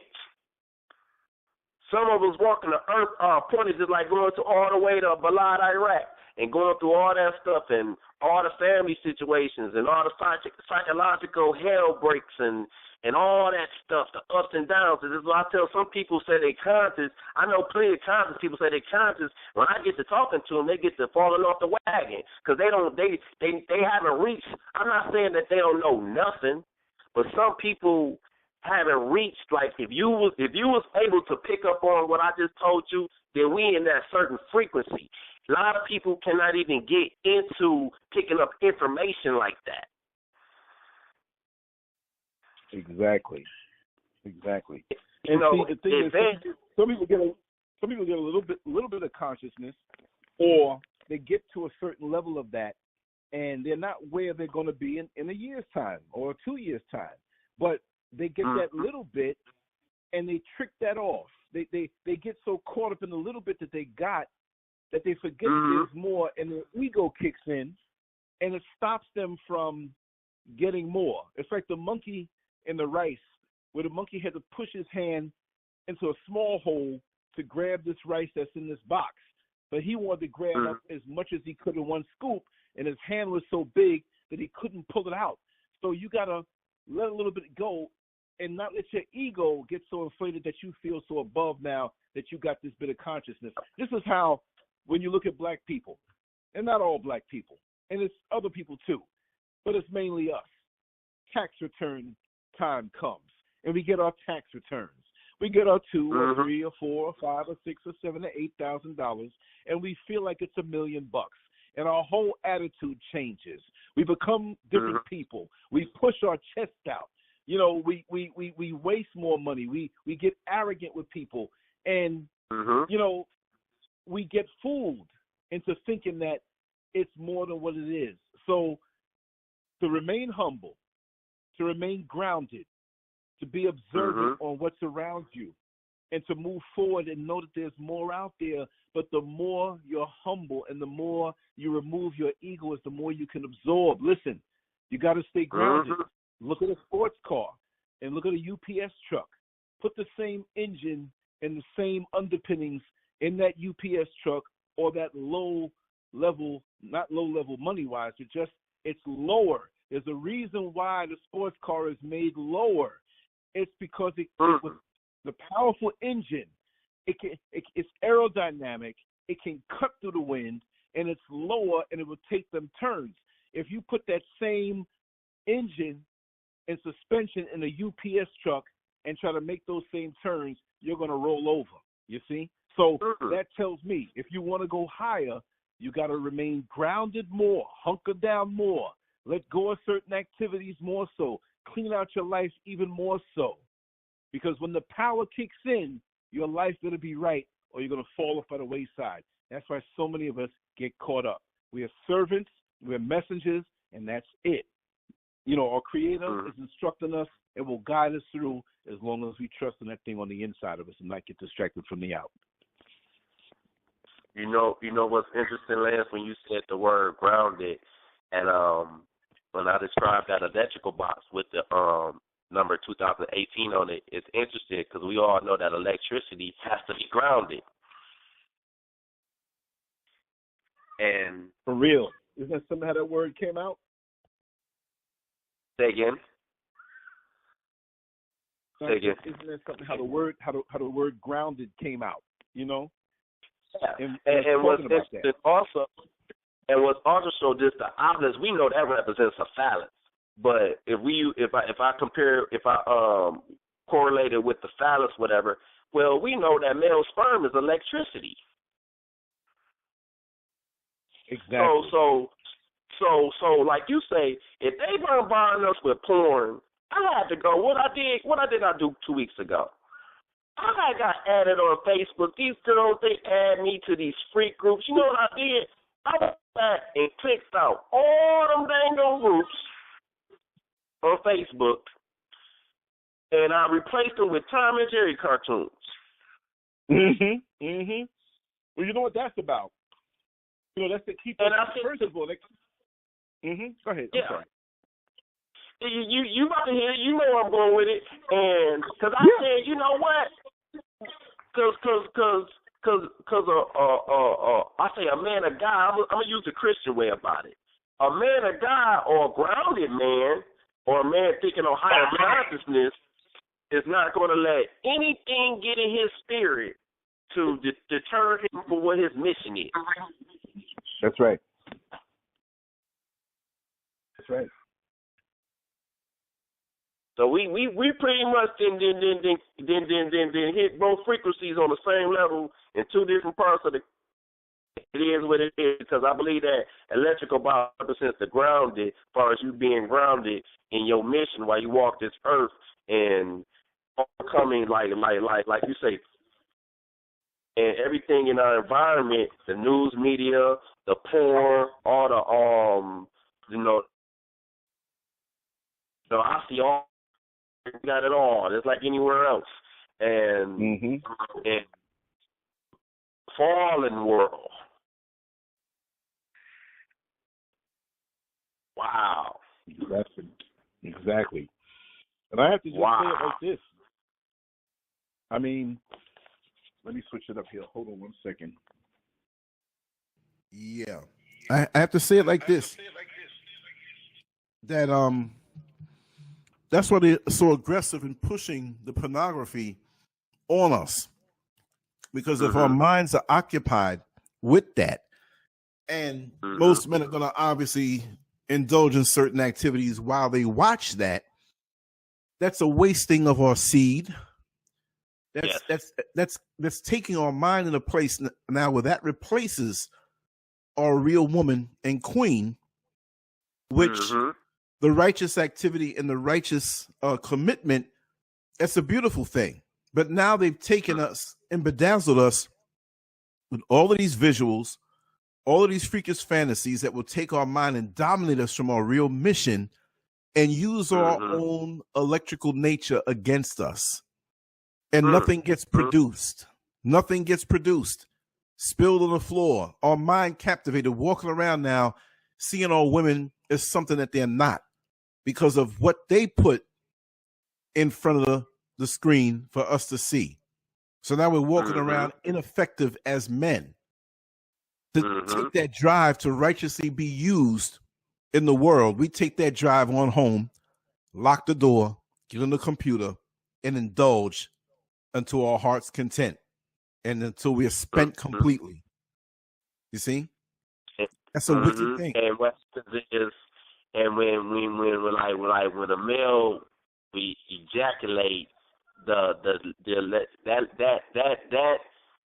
lessens the chance of true intimacy and a natural organic relationship that we're supposed to have. And I had to learn that. I'm just learning that. I'm gonna be honest with you.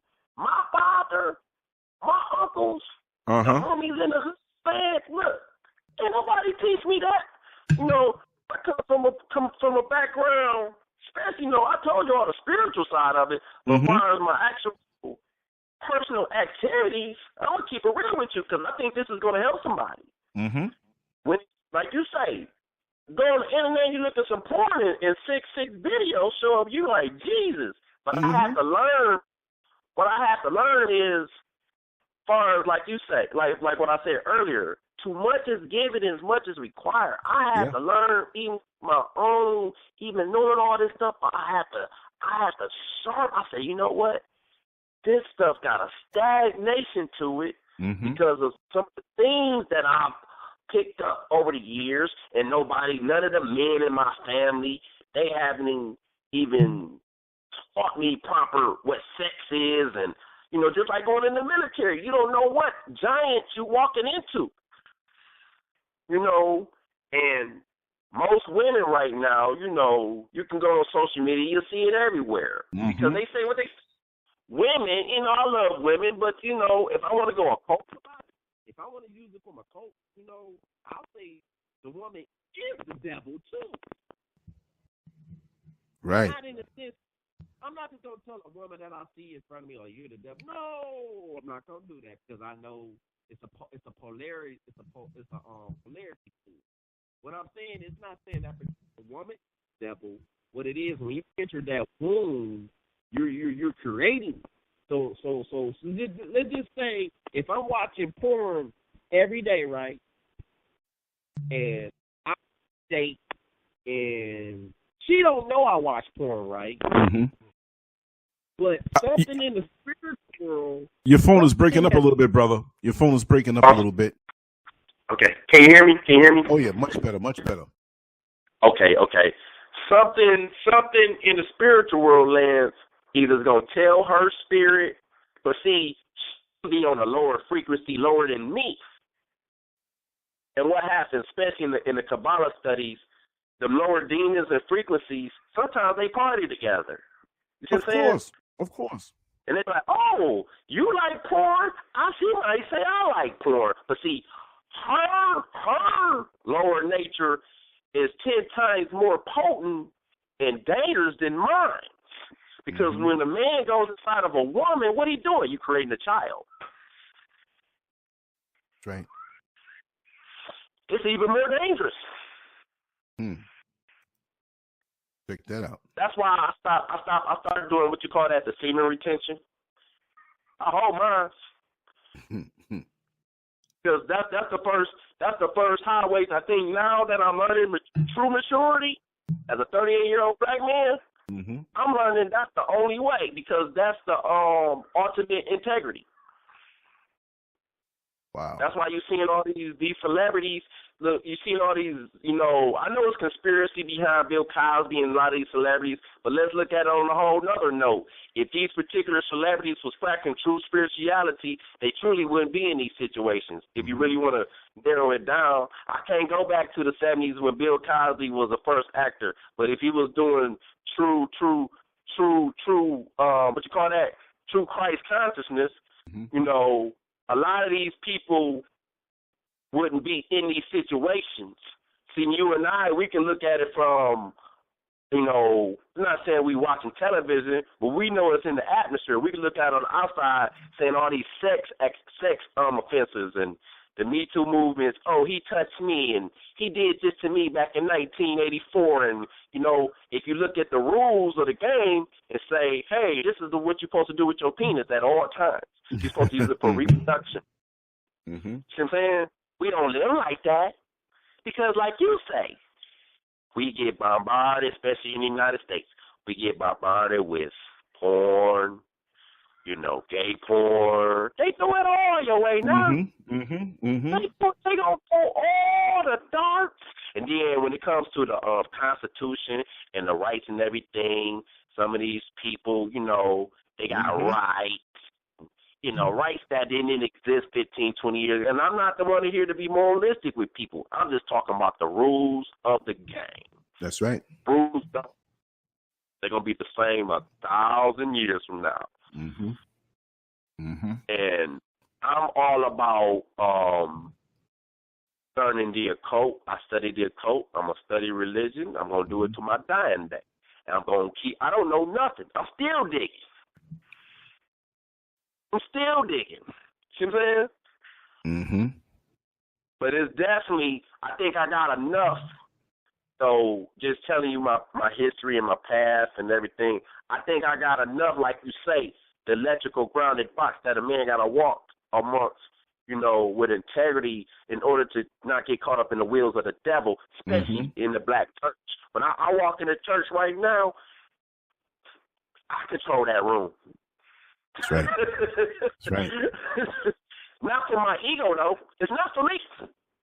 Understood. It's for other young men and veterans and people who then you know, travel and they come back and their families. You know, my family, they all look at me weird. What's that stuff he got on his Facebook? What's that picture mean? What he doing? Why he talk like that? I'm just as normal as the next guy you see in the grocery store. Ooh, it gets deep. It gets deep. People will fall out with you. People will actually hate you for these conversations. Oh, I get it all the time, man. Could you imagine the text messages I get, and the email messages I get, and the phone calls I get? I can write a book about those. But you and I know it's all energy anyway. So Exactly. once you get to a certain type of graduation point on your journey in life, and say, okay, this is the platform, this is what we discuss as far as what's going on in religion and in the country and across the world, especially with black people, and you got outsiders or infiltrators or lurkers, whatever you want to call them, and they want to come and throw the monkey wrenches in, we know it's all energy anyway. So, I think you and me and probably 100 other people may have enough ground to fight the, the darts that's going to be thrown your way. You know what I'm saying? And I know that there's 50 other people in the Midwest or 30 people in California that's on the same frequency. So you're never alone. Because at one point, I'm going to tell you like this, Lance, 10 years ago, I felt alone. Wow. Seeing things in the spirit world and going to church and people think you crazy. They almost convinced me. They almost had me. In Jesus' name. You hear me? Right. Now I can go to like I can go to any church. They'll never get me. If I meet a young lady, and I don't pretty much look like it's a challenge to date, but it's gonna get better because a lot of women, like on my social media and everything, they know I ain't the church dude no more. I'm not that dude. I let that be public. My family know that. I told them, don't even happy with it. I'll tell the pastor right now. I'll make a grilled cheese sandwich and smack in his face and tell him to get it how he lives. I have no shame in my game. You got to get like that because they going to try you. Oh, sure brother, will. They going to use all kind of words, and I didn't study law. I took a couple law classes, too. I'll go get a black law dictionary. I'll pull out any reference of it. I'll get a leaf off the tree to prove that I'm not with that bullshit. That's right. Flat out. I got an auntie right now, and she know how to, she go to that Joel Osteen church down there in Houston, Texas, right? Oh, God. I'm going to tell it to you. She was part of my upbringing as a child. My mama sent me down to Texas one year, and I lived with my aunt. And this my aunt, don't get me wrong. I love her in spirit, but you know what? She doing the devil's work. Because she going to swear to her almighty Jesus that's the ultimate place to be. What's that called? Lakewood?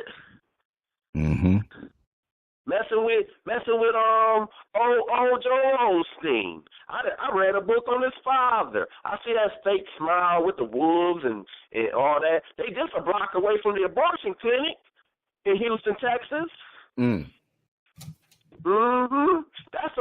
That's where Minister Craig Lewis should have took his ministry to preach the word if he really wanted to do something. But my auntie, she looked at me with a side eye. But I let her know. My other aunties, I sent the message back. I said, let her know that I love her, but whenever you want to bring it. Did she swear to Almighty Jesus that I'm doing the devil's work? I'm telling you. She'll wake up. Hopefully. Oh, yeah. All because of Lakewood Church. Lakewood wouldn't even let nobody in his church when the flood came. He showed his backside. He ain't want no melanated brown, black, African Americans in that church. Oh, we gonna mess it up. You ain't want us in that facility because you want to keep it pretty. Exactly. You want to keep it pretty. What you supposed to do when it's 150 feet of water taking over neighborhoods down? I used to live in Houston. I knew them little bayou towns with them ditches on them streets. just like New Orleans, when that water come in there and wipe off your house that you don't even own anyway, and your car floating down the street, what do you expect, Mr. Osteen? These are the things that you can't tell me that Jesus coming back to save us and all this stuff. You can't tell me God loves you. When the white man and these major ministries and stuff, T.D. Jakes and all that, I don't even like mentioning their names no more because they hurt me. Right. So they lying. Big time. But I'm so grateful that someone like yourself, I knew the spirit was working as far as me. I've never was able to tell this story, but the Most High Creator, after I left this hearing a couple of days ago, I take all my signals from the universe, and it was and the spirit told me it's time to crank up. It's a crank up season. We in the middle of June. It's hot. The war ain't over with. It's just getting started. It's the crank up season. Exactly. Crank up season. As far as like my personal like I haven't had a job since 2009. These people ain't gonna do nothing but pay me. That's just Trump change. It ain't $1 million, but I'm gonna utilize it as energy to amplify my research, my studio, and other things I do. I don't just do music. I do. I help other people. I got a few people that back me up on these subjects. I ain't by myself no more as far as in my immediate vicinity. You know, I told people, as far as money and wealth and everything, I'm not here to party no more. The party is over with. It's over with. That's right. It's all business now. Because we dealing with true spiritual warfare, information, technology, health. It's people out here that see it, that's fighting against it, and then there's people that we see in our own families and neighborhoods and job positions, that you just gotta kind of let them go, because if they don't catch on, they don't click, and that's right. How it is. Appreciate you, brother. This was phenomenal. I'm steady too, and this ain't our last time talking. Oh no! This is the first of many. No. Look, I do this, man. This is what we do. Yeah. 24/7. We live this, man. I know you're the truth. I think I had already been subscribed to your channel. Probably watching another stuff because you got a couple of subjects. I'm gonna catch out a couple more of them. Mm-hmm. But that particular title, it caught me because those other veterans, they were describing as far as like, all the other, women went in the military and got raped and different stuff. Exactly. And just whole white supremacy thing, I'm in the midst of it. You know what I mean? It's still active, Mm-hmm. But I seen the Supreme Court lady, how I knew it was the devil, how she was talking. Right. Just her temper. She didn't want me to find any loophole to get rid of that case. Mm-hmm. She didn't want me to know any type of loophole because they don't like when you deal with the federal part of the whole situation. They don't like when you're upright and you go into these courts on any level, and when you walk in, you can feel the animosity, like you're the devil himself. When you have these white folks and you're in their courts, they're there to wreck your life. They're not going to give you any respect. It's a game. There's so many signs and things and symbolisms going on there, and it's a game. And their motivation is to wreck your life. They don't want you to have a good life. They don't want you to thrive. When you do, it's a sin. You're supposed to go in there, tore up, so they can tear you up some more. If you go in there and they see that you're thriving and you're balanced, how is this nigga coming in here balanced? You understand? And that's just how it is. I know many people will understand that. You do, I do, but many people may go into these court systems and they're armed with their knowledge, or they're going there and they're going there humble too. They're going in there, okay, this is court. but it's worse than that. It's a hell pit, man. It's not good for you. Get in and get out and try to live a life where you stay out of them damn places, because their goal is to cripple you for the rest of your life, whether it's family court and child support.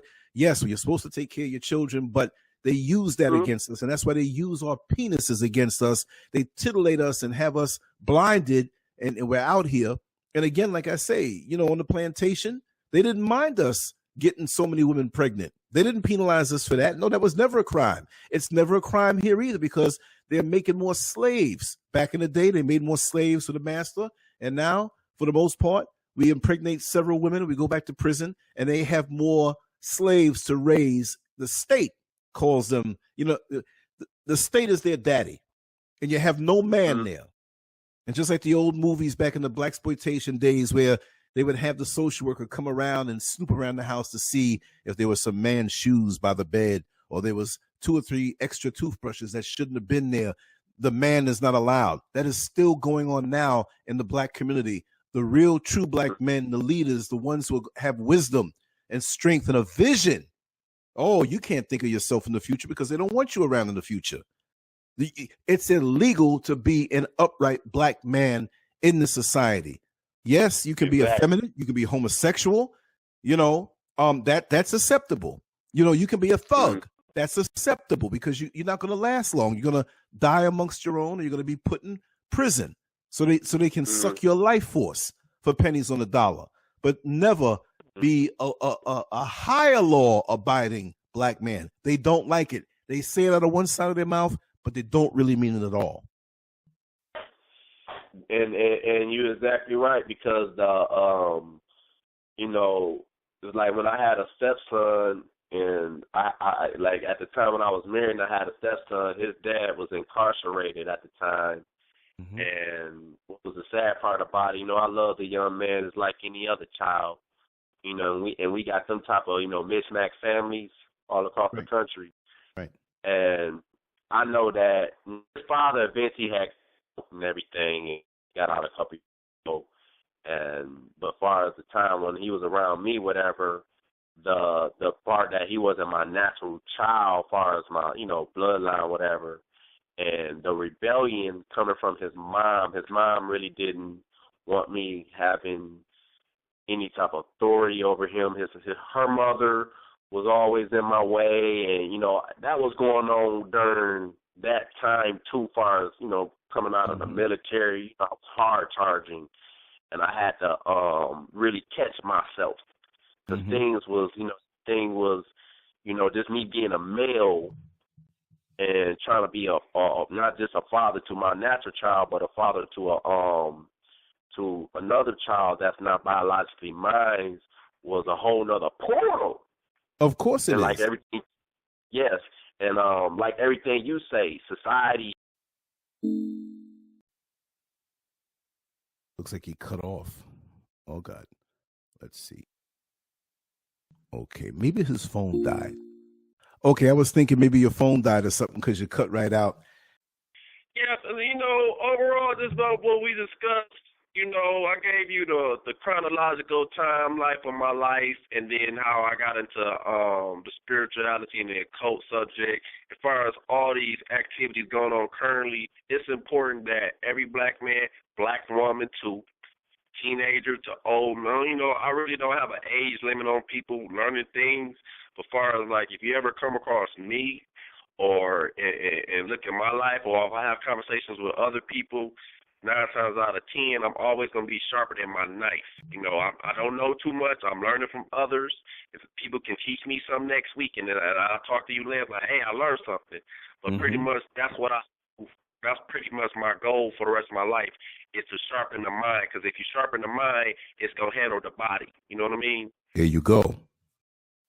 There you go. Brother Richmachine, I appreciate you, the time that you spent. And this was only an appetizer, because each segment of your story is its own show.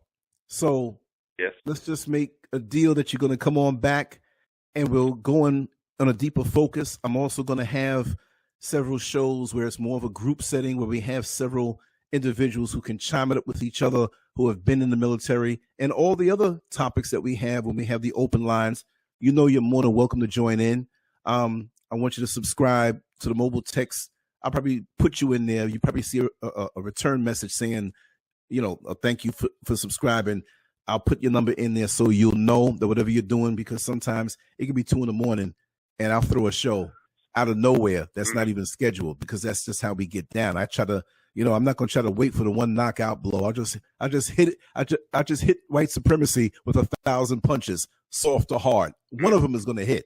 You know what I mean? So, man, I appreciate you, man. Thank you so much. And I know that this is going to reach many people, and you don't realize how many people you've touched. And I'm going to get this up. Definitely. Thank you. And I appreciate it. And I also do, I share whenever I do participate on platforms, I also share the videos on my social media and everything, and kind of connect with certain different people that possibly reach and everything. That means a lot. That really means a lot. That helps out a tremendous amount, you know, a tremendous amount. No doubt. So yes, brother. Yep. But I appreciate it. I appreciate everything myself. It's been a pleasure, brother. And you have a wonderful rest of your day. And I'll be working on this to get this up. And like I said, I'm looking forward to the next one. This is how we have to live. To validate this day, to validate this time in a righteous way that will go on beyond us. Because we don't know how far it's reaching and how many people you're going to help with the words that you shared. So I thank you for being transparent. Many people can't do that, which is not a crime, because we all take the pain and suffering that we've gone through in different ways. But on a righteous level, you know, it takes a real man to open up like that. And that's what you are. And I thank the Most High for that. Thank you. Peace, brother. Thank you. Till next time. And